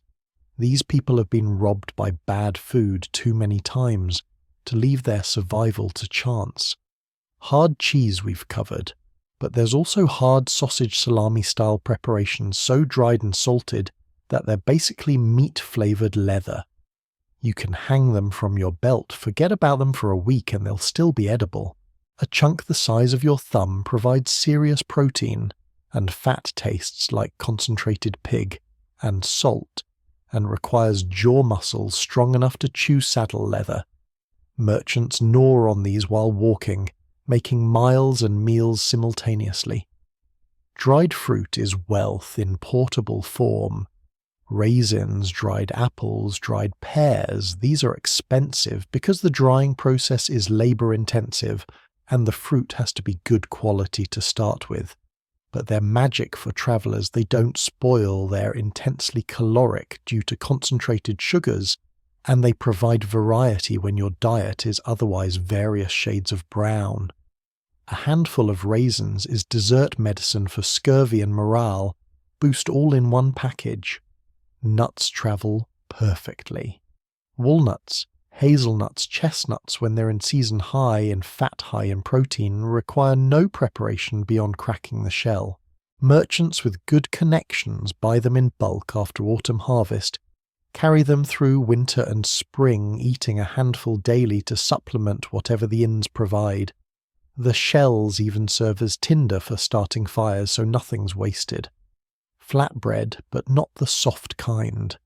This is twice-baked bread, essentially medieval hardtack flour and water baked until all moisture is gone, resulting in crackers so hard you need to soak them in ale or soup to make them chewable.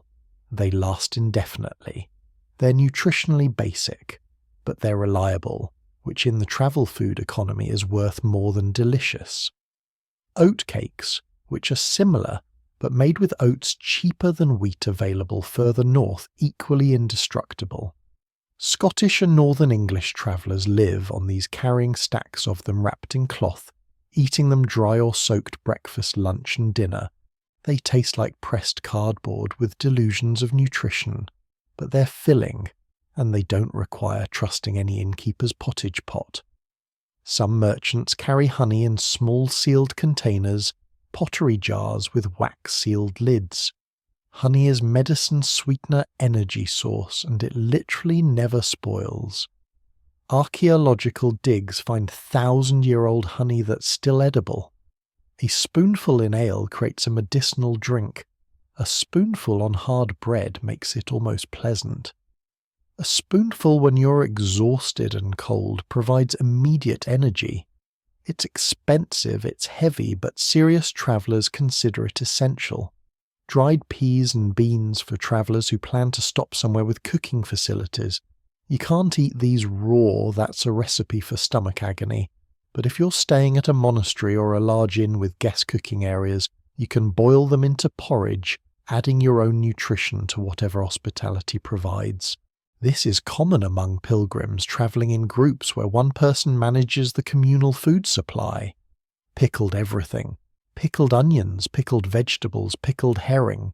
Pickled eggs when you can get them. The vinegar preserves adds flavour and actually helps digestion when you're eating heavy bread and cheese constantly. Merchants carry small wooden containers of pickled goods, using them as condiments to make monotonous food more bearable. And then there's the secret weapon of experienced travellers rendered fat. Lard, tallow, whatever animal fat you can get melted down and stored in sealed containers. Its pure calories more than twice as caloric per ounce than any other food. A spoonful stirred into hot water makes a soup. A smear on bread transforms it from punishment to meal. You can cook with it if you have access to fire. It's ugly, it's unglamorous, but it's survival in semi-solid form. The really prepared travellers carry spices, not fancy ones, but functional ones. Salt, obviously, in a small pouch, because in-food is sometimes undersalted and adding your own fixes that. Pepper, if you can afford it, not for flavour, but because it's actually medicinal aids. Digestion helps preserve food. Mustard seeds, which you can chew directly for a burst of flavour and heat, or grind and mix with vinegar to make condiment. Watch that merchant in the corner again, the one who ordered the expensive meal but is still pulling things from his pack. He's supplementing. He's got his own cheese, better than anything the inn serves, his own dried fruit, probably some candied ginger if he's wealthy, because ginger settles stomach, prevents nausea, and tastes good enough that eating it feels like luxury rather than survival. This is how you survive repeated travel without malnutrition. You don't depend on the inns. You use inns for hot food for cooking. You can't do yourself for social meals that create shelter obligations. But your real nutrition, your safety net that's in your pack, carefully curated, bought at good prices in cities where you have time to shop properly. You don't have any of this. Your pack is nearly empty, some spare clothing. Maybe a few copper coins, your hopes and prayers. This is probably your first serious journey, or you're poor enough that building a travel food supply was impossible, so you're dependent on inn generosity in quality and availability. If you miss an inn, if the next town is further than expected, if prices are higher than planned, you're in trouble. The merchant knows this. He sees travellers like you weakly, hungry and vulnerable, learning expensive lessons about preparation. Maybe he'll remember being that inexperienced once. Maybe he'll offer advice when you're both leaving tomorrow. Or maybe not travel wisdom is earned through mistakes, and some people believe everyone deserves to make their own. You finished your inn meal and it was adequate. But watching the merchant pull another piece of sausage from his pack, you understand adequate isn't enough if you're serious about survival. Next time, if there is a next time, you'll plan better. You'll carry better. You'll eat like someone who knows the road might be longer than expected, There's a subset of travellers in medieval England who eat differently from everyone else, and they're doing it on purpose, and the purpose is supposed to be holy. These are pilgrims, people, travelling to Canterbury, to Walsingham, to wherever saints' bones or miracle-working relics promise divine intervention, and their relationship with food is complicated by the fact that they're supposed to be suffering for God, while also not dying before they reach their destination. The official pilgrim diet is humble food taken sparingly as penance for sins. You're supposed to eat bread and water, maybe some vegetables, definitely no meat, unless you're genuinely sick. The physical deprivation is part of the spiritual exercise. You're punishing your flesh to purify your soul, walking miles on minimal calories to prove your devotion. Every hunger pang is a prayer. Every unsatisfied craving is an offering to God. The reality is messier. Look around. This room, can you identify the pilgrims? There's probably at least one. Maybe that older man at the end of the table, the one with the scallop shell sewn to his cloak, the universal symbol of pilgrimage. He's eating the same pottage, you are the same bread, drinking the same ale. He's not starving himself. He's not living on bread and water. 'Cause here's the truth. The Church's ideal of pilgrim deprivation crashes hard against the reality that Canterbury is 60 miles from London, and you can't walk 60 miles on bread and water without collapsing. So there's an accommodation unspoken but understood. Pilgrims eat simply, which means they order basic meals, don't request meat on non-fast days, even though they could accept smaller portions, with gratitude and make a show of humble piety. But they still eat real food because dead pilgrims don't make it to the shrine, and the Church would rather have living penitents than corpses decorating the road to Canterbury. Some pilgrims take this more seriously than others. The truly devout, the ones travelling barefoot, the ones who've taken vows, the ones seeking cures for terminal illnesses, they might actually stick to bread and water, or something close to it. They'll order the cheapest meal, eat half of it, give the rest to beggars. They'll fast on days beyond what the Church requires. They'll make their pilgrimage genuinely painful because pain is the point. Suffering is currency in the economy of salvation. But then there are the recreational pilgrims, and yes, they exist. Pilgrimage as vacation, as social event, as excuse to leave home and see the world while maintaining religious respectability. Chaucer's Canterbury Tales gets this exactly right. His pilgrims are drinking, joking, telling bawdy stories, eating well at every inn, and, oh yes, also technically travelling to see Thomas Becket's shrine. The wife of Bath has been on pilgrimage to Jerusalem, Rome, Cologne. She's basically a religious tourist with excellent stories and zero interest in suffering. These pilgrims eat like normal travellers because they are normal travellers with better PR. They order pottage bread ale, occasionally meat when it's allowed. They might make token gestures toward humility, sharing food with poor travellers, saying grace loudly before meals, refusing dessert if it's offered but they're not starving themselves. The pilgrimage badge is a passport to respectability, not a suicide pact. The inns know how to handle this. When pilgrims arrive, the innkeeper assesses quickly genuine penitent or social pilgrim. The barefoot woman with the worn cloak gets offered simple food at reduced prices, maybe even charity if the innkeeper's feeling generous. Helping genuine pilgrims is good for his soul. The well-dressed pilgrims travelling in groups, laughing and loud, they get charged full price, no discounts for piety, because everyone knows they can afford it, and they're not really suffering anyway. There's also a whole economy around pilgrim food scams. Some inns near major pilgrimage routes advertise blessed bread or holy ale, regular food, but supposedly sanctified by local clergy, offered at premium prices to pilgrims who want to feel like even their meals are spiritually significant.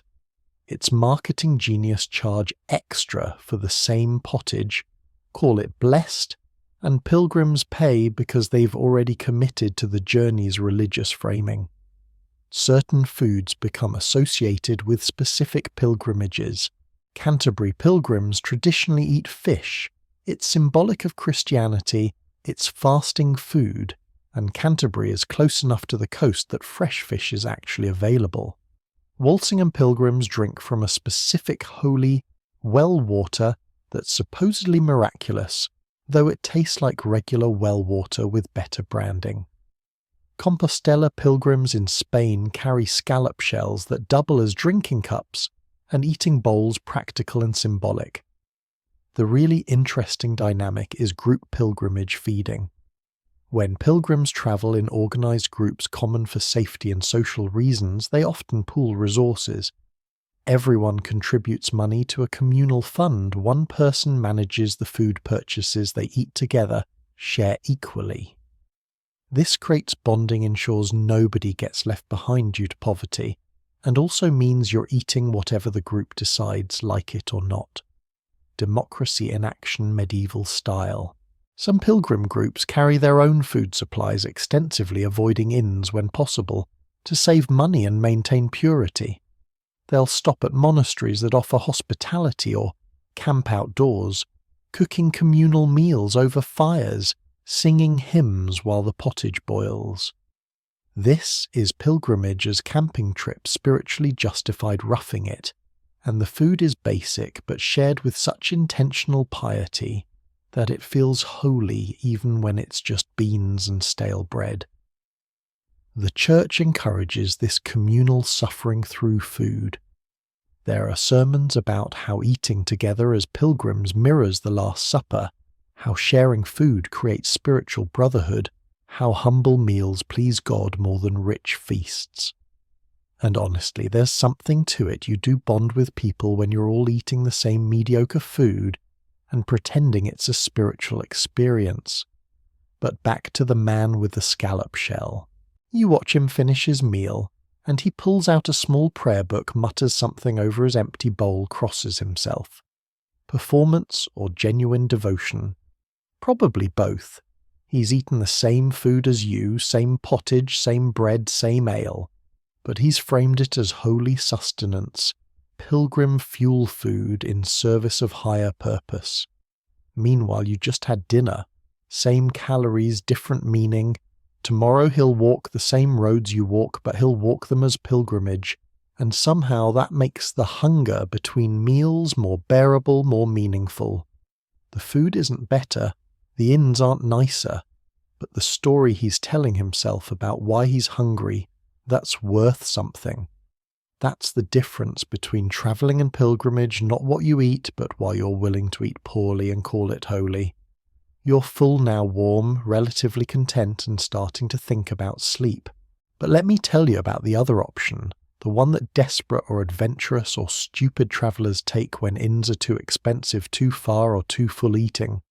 What you find along the road, foraging, hunting, scrounging medieval survival skills that exist in the dangerous space between free food and things that will kill you or get you hanged. First, the legal stuff, because medieval England has opinions about who's allowed to eat what grows where. Everything belongs to someone. That's the foundational principle. The deer in the forest, the kings. Those rabbits in the field, the lords. The fish in the stream, also the lords. Even the wild berries growing on what looks like nobody's land. Technically, someone owns that land and they own what grows on it. And taking it without permission is theft. Poaching is a hanging offence, literally. Get caught with the king's deer, and you're not just paying a fine, you're dying publicly as an example to other hungry travellers who think venison sounds good. The laws are draconian because hunting was aristocratic privilege, and protecting that privilege mattered more than feeding starving people. You can philosophically object to this all you want while you're starving in a ditch, but it won't make the rope around your neck any looser. But people forage anyway because hunger is more immediate than fear of punishment. The key is knowing what you can get away with. Small game, theoretically, is less rigorously protected. Notice I said theoretically. A rabbit is still poaching if you're caught, but it's less likely to get you executed compared to a deer. Peasants set snares for rabbits, constantly feed their families on illicit protein, and everyone knows it happens, but enforcement is spotty because you can't hang everyone. Birds are in a weird legal category. Some bird swans, peacocks, certain game birds are protected, owned by nobility, but common birds like pigeons, crows, sparrows, those exist in legal grey areas. If you're travelling and you manage to catch a pigeon, cook it quickly over a small fire away from roads, you might get away with it. Might. Or someone might accuse you of stealing their lord's property, and then you're arguing medieval property law with someone who has a sword and you don't. Fish, surprisingly, are sometimes forgivable. Small fish from streams caught with your hands or simple traps, that's the kind of poaching that gets overlooked if you're not greedy. Take 1 fish for dinner, you're a hungry traveller. Take 20 fish and try to sell them. You're a commercial poacher and you're in serious trouble. The scale matters. The visibility matters. Getting caught matters most of all. But let's talk about what's actually safe to forage the plants, the things that don't have owners watching them with weapons. Spring and summer the world is full of edible greens. Nettles grow everywhere, free protein and vitamins, though they sting like fury when you pick them.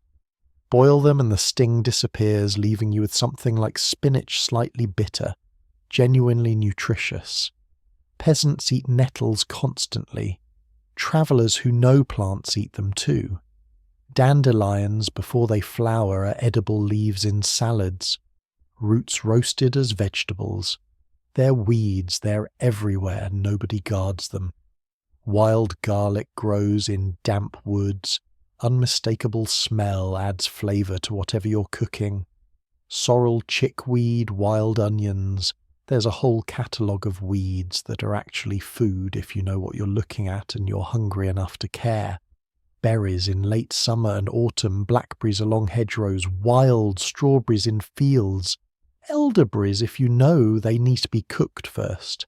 These are free food, genuinely free, because they're too common for anyone to claim ownership effectively.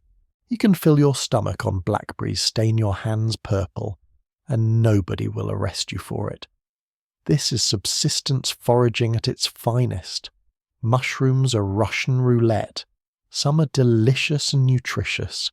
Some will kill you slowly and painfully, shutting down your liver while you beg for death. Medieval people know some mushroom species, the ones that grow consistently, that everyone recognizes, that have been eaten for generations. But introduce an unfamiliar mushroom and nobody's touching it. Not worth the risk. Travellers who forage mushrooms are either experts or about to become cautionary tales. Nuts in autumn are fair game mostly. Acorns technically belong to whoever owns the forest, but they're pig food primarily, and taking a handful for yourself isn't usually prosecuted. Hazelnuts, walnuts, chestnuts, these are more valuable, more likely to be guarded, but if you're careful and quick, you can gather enough to supplement your diet. Crack them with rocks, eat them raw or roasted, marvel at free calories. The real danger in foraging isn't just legal, it's medical. You don't have guides, field guides, internet searches. You have folk knowledge passed down through oral tradition, sometimes accurate and sometimes catastrophically wrong. That plant that looks like wild carrot could be hemlock, which will paralyze your respiratory system. Those berries that look edible might be deadly nightshade. Medieval foraging is gambling with your life every time you eat something you're not 100% certain about. And then there's the time factor. Foraging takes time, knowledge, energy.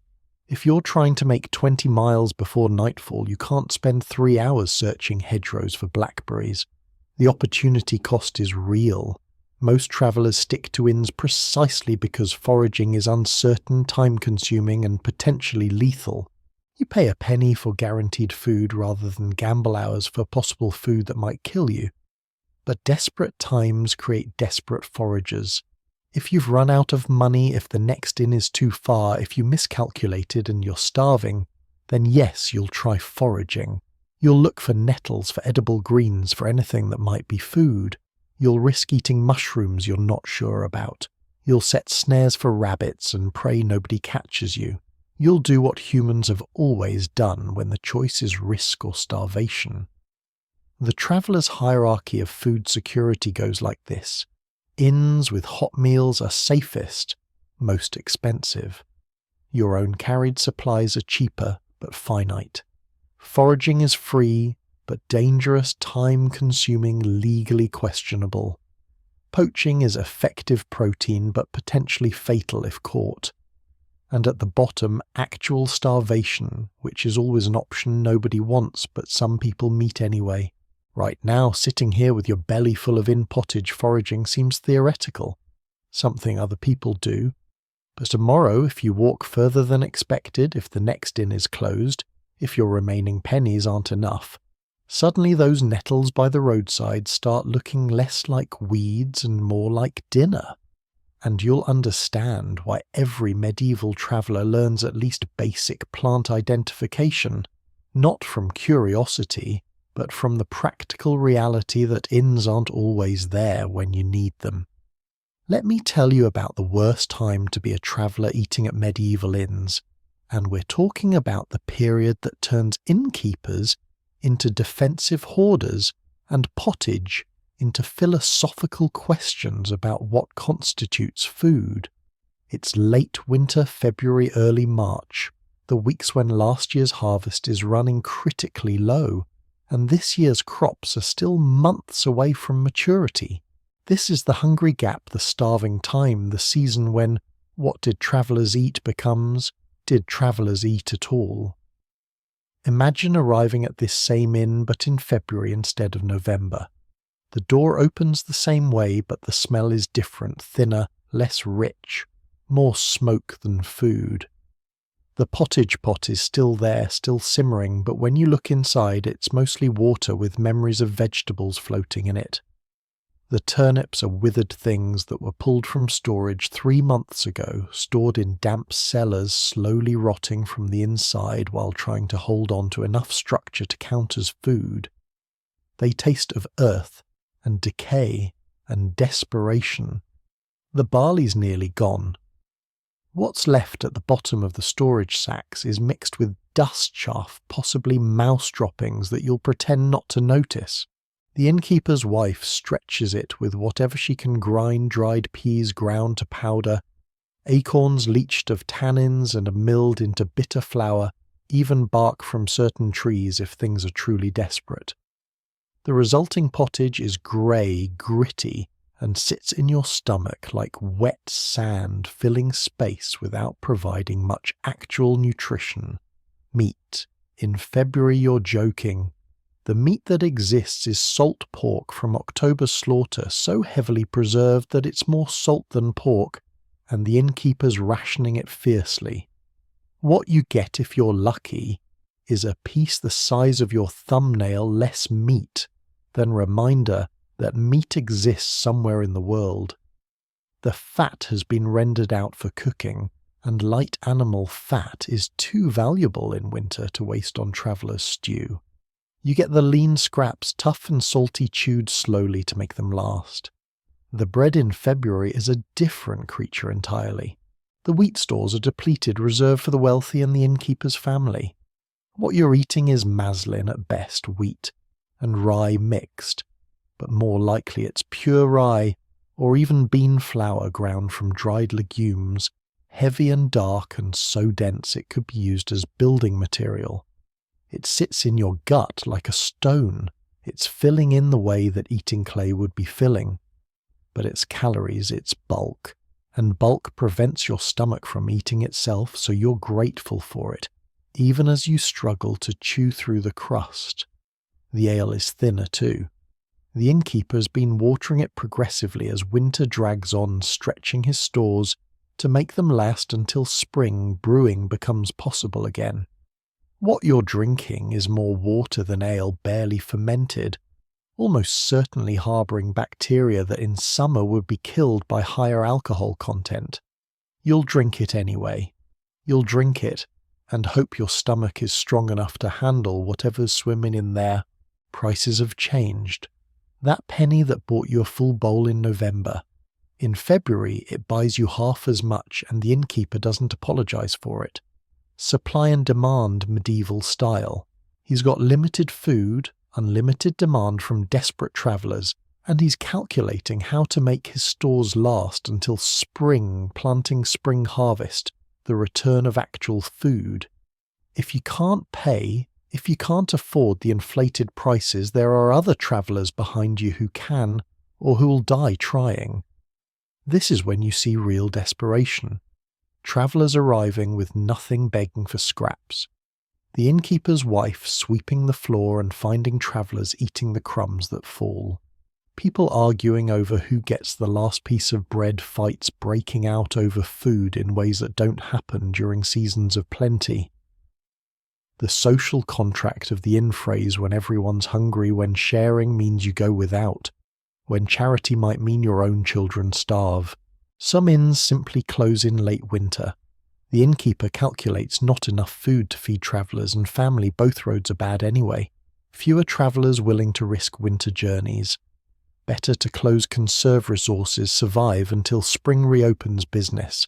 If you're travelling in February and you count on inns, you might find locked doors, shuttered windows, no smoke from chimneys. Then what?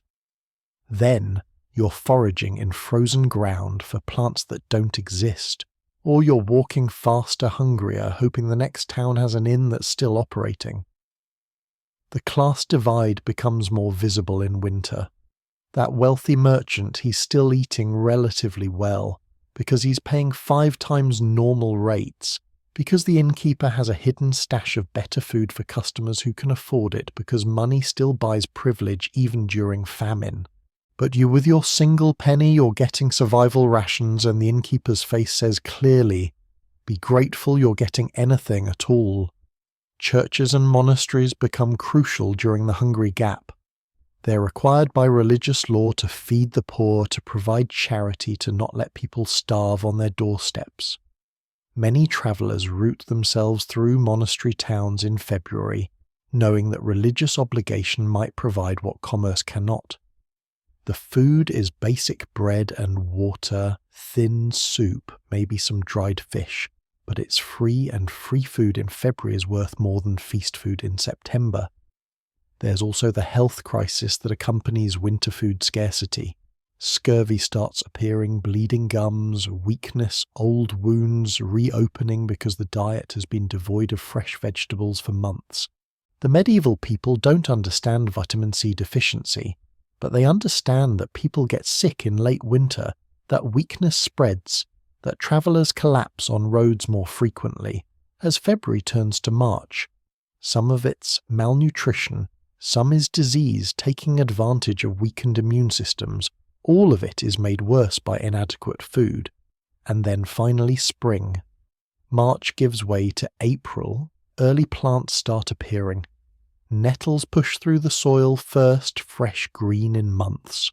Wild garlic sprouts. The hens start laying again after winter dormancy. Stored food reaches its absolute nadir, but fresh food begins tentatively to appear.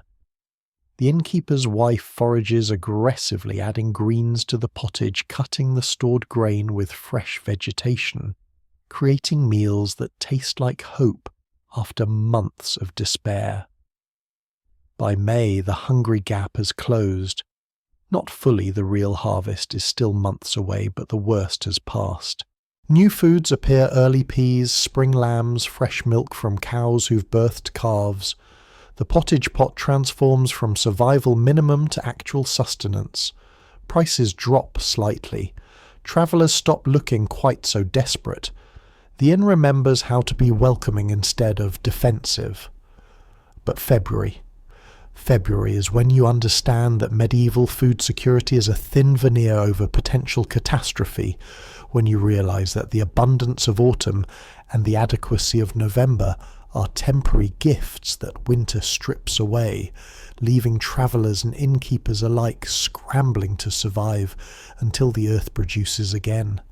Let's talk about something you've probably noticed, but haven't articulated yet. Not everyone at this table is getting the same treatment. The food is supposedly the same, everyone's eating from that eternal pottage pot, but the portions are different, the bread quality varies, the speed of service changes depending on who you are. Welcome to the invisible hierarchy of medieval inn dining, where your gender, your travelling companions and your perceived vulnerability determine whether you eat well or eat last. Watch the woman who's been sitting at the far end all evening, the one travelling with a male companion. She received her bowl after you did, even though she arrived first. Her portion is slightly smaller, not dramatically so, but enough that you'd notice if you compared directly. Her bread is from the end of the loaf, the heel that's drier and harder. This isn't accidental. This is the inn economy making calculations about who complains and who doesn't, who has the social power to demand better, and who accepts what they're given. Women travelling alone or with other women are particularly vulnerable to this treatment. They're seen as easier to shortchange, less likely to cause trouble, less threatening if they do complain. The innkeeper does his math give the men fuller portions because they're more likely to start fights if dissatisfied, give women less because they'll accept it quietly. It's efficient resource management built on social inequality, and it happens at every inn, every meal, every day. But there's another calculation happening. Women travellers are also rare enough to be notable suspicious even. A woman travelling without male family members or a clear male protector, is she a widow on pilgrimage? A merchant's wife on business? A prostitute looking for customers? The innkeeper assesses, makes judgments, and those judgments affect everything, from portion size to where she's allowed to sit to whether she's offered a safe sleeping space or directed toward the stable. The woman at the table, the one with the cheese, she's travelling smart by having a male companion. It doesn't matter if he's her brother, her husband, or just a fellow traveller she met on the road who agreed to pretend they're together for safety. His presence changes how she's treated, not to equality with the men, but to something closer to it. She gets served in reasonable time. Her portion is adequate. She's not harassed. This is medieval travel strategy. Women create the appearance of male protection because actual safety requires it. Children are another category entirely.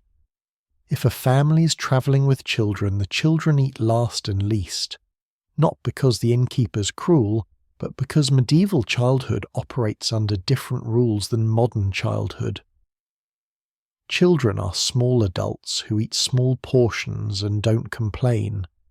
That 10-year-old boy sitting with what's probably his father, he got maybe a third of what the father received, and he's expected to be grateful for it and quiet about his hunger.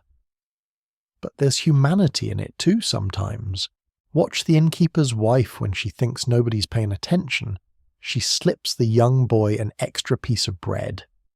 Not the good bread, just a small end piece, but it's extra. It's kindness, it's acknowledgement that being young and hungry is hard. She does this quietly because overt charity disrupts the economic calculation that keeps the inn running, but she does it anyway because she probably has children of her own, and maternal instinct occasionally overrides business sense. The elderly face different challenges. That old man still working through his bread, he's eating slowly because his teeth are failing.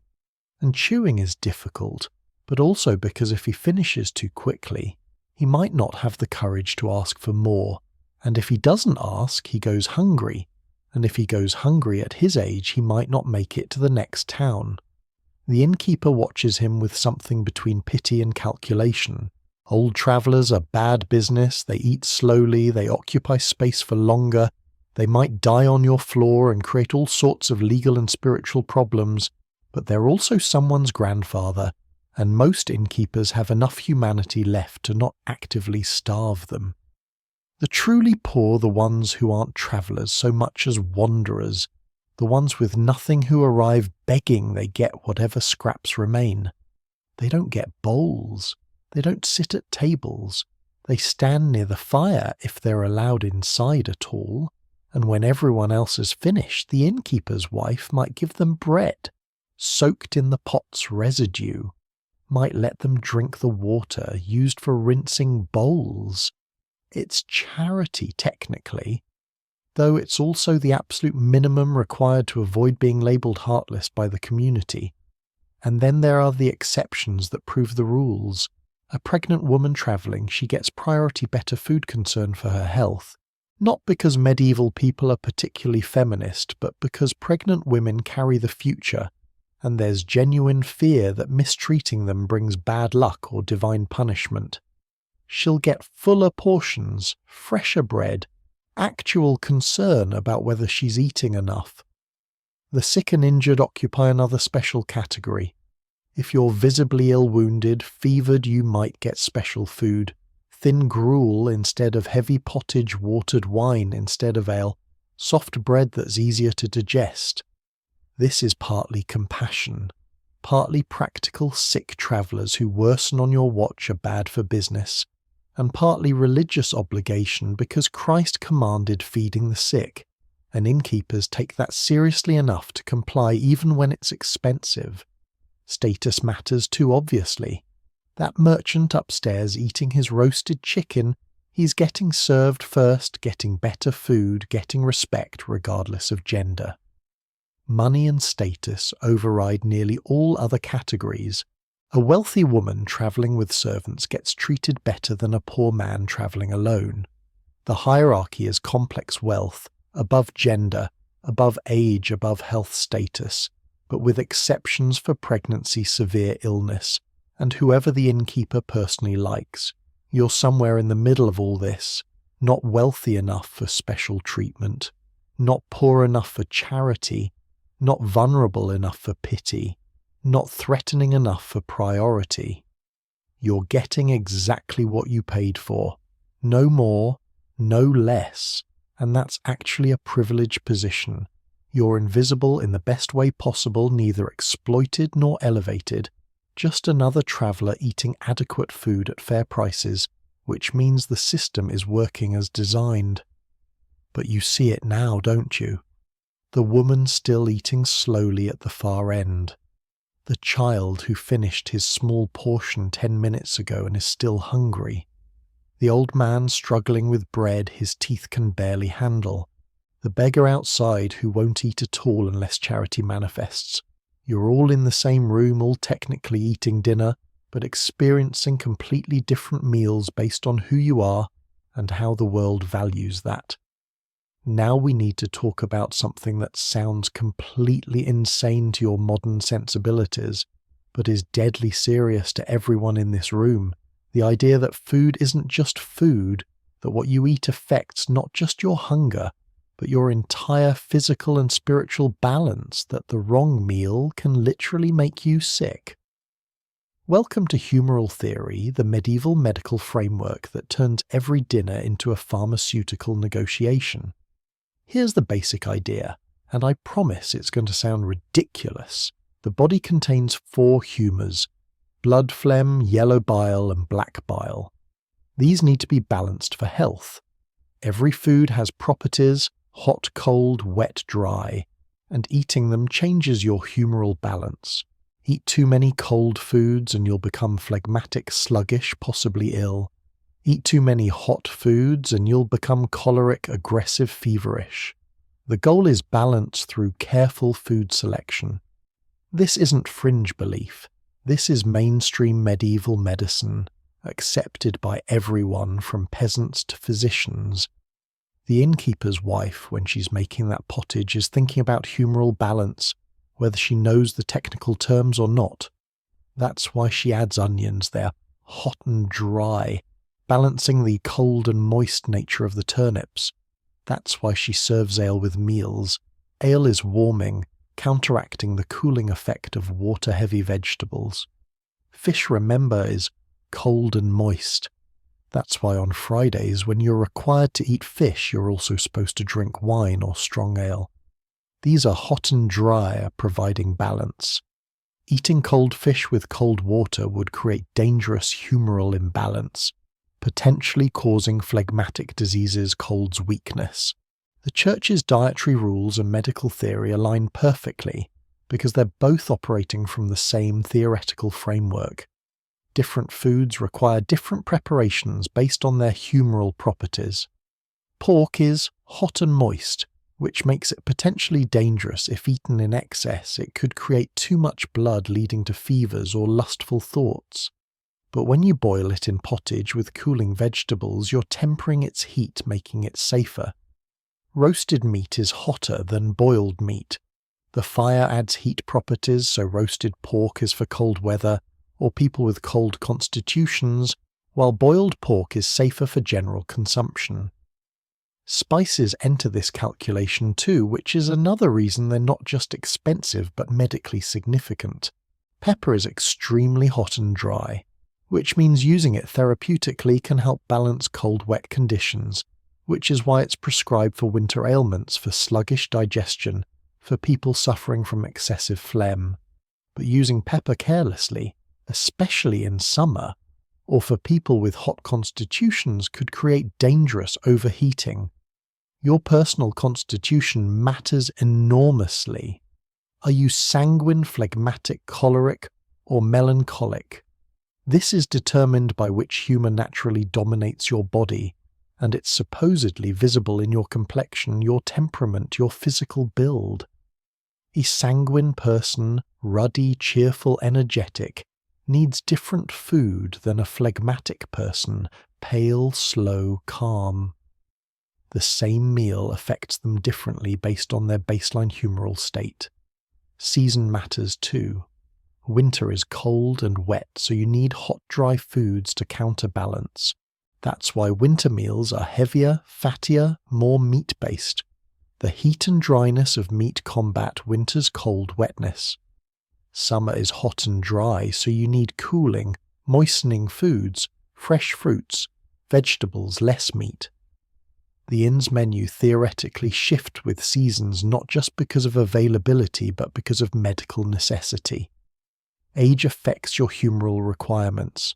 Children are naturally hot and moist, all that growth energy, all those bodily fluids, so they need different food than elderly people who are cold and dry, their bodies depleting, their fires dimming. This is why children get lighter foods, more milk-based dishes, while the elderly get warming, strengthening foods like meat broths and wine. Even the time of day has humoral implications. Morning is cold and moist, so breakfast, when it exists, should be warming and drying. Evening is cooling naturally as the sun sets, so supper needs to provide warmth to carry you through the night. This is why supper tends to be the heartier meal, why ale is served generously in evening. You're preparing your body for the cold, dark hours ahead. Illness is explained entirely through humoral imbalance. You have a fever, excess hot humour, probably yellow bile. Treatment is cooling foods, cucumbers, lettuce, barley water. You're coughing up phlegm, excess cold, wet humour. Treatment is hot, dry foods, ginger pepper, roasted meat, wine. The inn isn't just feeding you, it's potentially medicating you based on your symptoms and the innkeeper's understanding of humoral theory. This creates interesting negotiations. A traveller might arrive and request specific foods based on perceived medical need. I'm feeling chilled and phlegmatic, do you have warming soup? The innkeeper's wife assesses, does she have the right ingredients to make a therapeutically hot meal? Can she charge extra for medical customization? Is this request legitimate, or is the traveller just trying to get better food under medical pretense?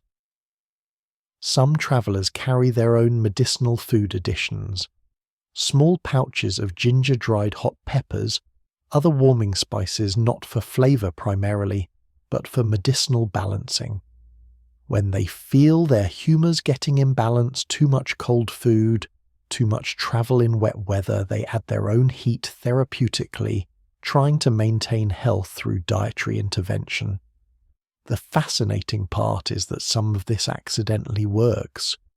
Not because humoral theory is correct, it's completely wrong scientifically, but because the food recommendations sometimes align with actual nutritional needs. Eating warming fatty foods in winter. That's good cold weather nutrition providing calories and insulation. Eating fresh fruits in summer. That's providing vitamins and hydration during hot weather. Right food, wrong explanation. But it also leads to bizarre avoidances. Some people refuse certain foods they're convinced will imbalance them. Others eat things that are clearly making them sick because theory says it should help. The medieval relationship with food is mediated through this lens of medical properties, making every meal a pharmaceutical calculation that may or may not correspond to actual health outcomes. Right now you're eating pottage that's theoretically balanced. Cold vegetables with hot onions, moist broth with drying barley, all cooked together to achieve humoral harmony. Whether this actually affects your health is debatable, but everyone believes it does, and that belief shapes what gets cooked, how it's served, what you're expected to drink with it. You swallow another spoonful and it's not just food, it's medicine, prevention, humoral adjustment, all wrapped in turnips and pork. Welcome to medieval dining where even hunger is theoretical. You've finished eating. The bowl is empty, scraped clean with the last piece of bread. Your stomach is full, not satisfied in the way a modern restaurant meal satisfies, not delighted or impressed, but full in the basic animal sense that means you won't be hungry for hours. The ale has made you slightly warm, slightly drowsy. Around you, the inn is settling into its evening rhythm. Conversations quieting, the fire burning lower. People beginning to think about sleep rather than food.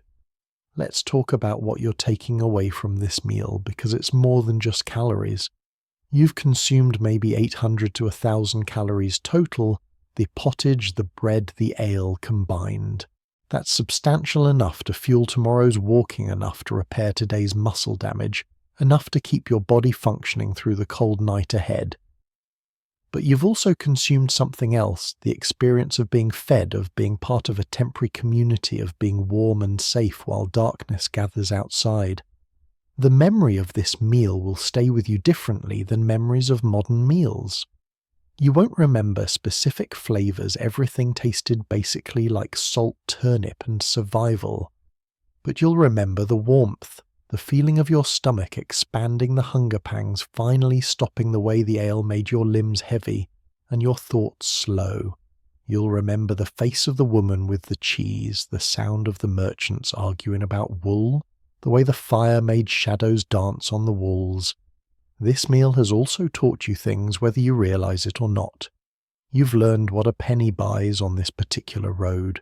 You've learned that this innkeeper is fair, not generous, but fair, which is better than many. You've learned the rhythm of communal dining, the unspoken rules about portions and timing and behavior. If you travel this route again, you'll remember this inn. Maybe stop here deliberately because known fairness is worth more than the possibility of better food elsewhere. You've also learned about your own resilience. The food wasn't good by any standard you'd recognize from your previous life wherever that was. The stew was underseasoned, the meat was questionable, the bread was barely chewable. But you ate it, you digested it, you survived it. Your body proved it can function on medieval nutrition, at least for now. That's knowledge worth having when the road ahead is uncertain. The innkeeper's wife is clearing the last bowls, wiping tables, transforming the space from dining hall to sleeping hall. Some travellers are already claiming floor space, spreading cloaks, arranging packs as pillows. The evening is ending, transitioning into night, and your meal, that simple, adequate, forgettable meal, has been the bridge between the day's travelling and the night's rest. Think about the chain of labour that created your dinner. Farmers grew the turnips, the barley, the rye for bread. Someone raised and slaughtered the pig months ago, butchered it, salted the meat. Someone harvested the grain, threshed it, ground it into flour. Someone baked the bread probably this morning, maybe yesterday. The innkeeper's wife spent hours tending that pottage pot, adding water, stirring, keeping it from burning. The boy brought your bowl, the ale cleared your space. All that labour, all that accumulated work, just so you could eat one unremarkable meal and continue your journey, and you paid 1 penny for it. 1 penny to access all that labour, all that infrastructure, all that accumulated knowledge about food preservation and preparation and service. When you think about it that way, it's almost miraculous. The entire economic and social system aligned to ensure that you, a stranger passing through, could eat hot food and not die of hunger or bad water. But it's also fragile, all of it. This inn exists because enough travellers pass through to make it profitable. The food exists because this year's harvest was adequate and last year's preservation worked. You got fed because you had a penny and the innkeeper decided you were trustworthy. Change any of those variables, bad harvest, empty roads, wrong assessment, different season, and this meal doesn't happen or happens differently or doesn't sustain you the way it needs to. The fire is just embers now glowing red under grey ash. The conversations have stopped entirely or dropped to whispers. Outside November, darkness is complete, and somewhere in that darkness are other travellers who didn't make it to an inn tonight, who are sleeping cold and hungry, who are gambling that they'll survive until morning to walk again. You made it. You ate. You're inside. That's worth acknowledging, worth being grateful for, even as your modern mind complains that the meal was barely edible. Medieval travel is a series of small survivals, and this meal was one of them. Not dramatic, not heroic, just the basic achievement of getting food into your body before darkness and cold made everything harder. Tomorrow you'll walk again, and the memory of fullness will fade and hunger will return, and you'll do this all over again at another inn, or you won't, and then the journey becomes much harder. But tonight, right now, you're full. Your body's processing turnips and pork and barley, converting them into warmth and energy, and the ability to keep moving. The bread sits heavy in your stomach, the ale makes your thoughts soft. Around you, strangers are becoming sleeping companions. The room is becoming a shared space of vulnerable rest. You didn't starve, you didn't get poisoned, you didn't pay too much or get cheated too badly. The food was adequate, the portions fair, the ale safe to drink. By medieval standards, by the standards of survival, this was a successful meal. You'll wake up tomorrow with enough energy to walk enough strength to carry your pack enough calories to make it to the next town. That's what travellers eat at medieval inns, not delicious food, not memorable food, but sufficient food. Food that keeps you alive, keeps you moving, keeps you from becoming another body by the roadside. Food that's hot when you're cold, filling when you're empty, safe when everything else is dangerous. The meal is over. The night awaits. And somewhere in some other inn, on some other road, another traveller is having this exact same experience, eating simple food, feeling grateful for it, surviving one more day on the uncertain road between somewhere and somewhere else. You made it. You ate. Tomorrow you'll do it again. That's the rhythm, the cycle, the endless pattern of medieval travel, walk, eat, sleep, repeat until you reach your destination, or you don't. Tonight at least the eating part worked out. Now as the fire dims to glowing embers, and your breathing slows in rhythm with the other travellers around you, let your mind settle into the warmth. Your stomach is full, maybe not satisfied in the way you once dreamed of satisfaction, but full in the ancient animal way that means survival. The turnips and barley and mysterious meat have become part of you. Now fuel converting to warmth, to energy, to the promise of tomorrow's miles. The voices around you fade to murmurs, then to breathing, then to the occasional snore. Someone shifts on the hard floor. A dog sighs by the dying fire. The November wind continues its work outside, but inside you're safe. You're fed. You're as warm as medieval November allows. These small mercies, a hot meal, a roof, a fire's last glow, these are the victories that don't make it into history books but matter more than any battle. Your journey continues tomorrow. More roads, more mud, more uncertain inns and questionable meals. But tonight you survived. Tonight you ate. And in the morning when you wake stiff and cold, you'll carry this meal with you, not just the calories, but the memory of warmth, of safety, of being cared for, however minimally, by strangers running an inn on the edge of winter. Let that be enough. Let the memory of turnip stew and hard bread be your lullaby. Let the sound of strangers breathing be your comfort. You made it through another day on the medieval road, and that alone is worth celebrating, worth resting into, worth carrying forward as you drift into sleep. The story ends here. The meal is finished. The fire burns down to ash. And somewhere between waking and sleeping, between hunger and fullness, you understand what medieval travellers always knew. Survival isn't dramatic. It's just this one meal, one night, one more morning to come. The story ends here. See you in the next video. Good night.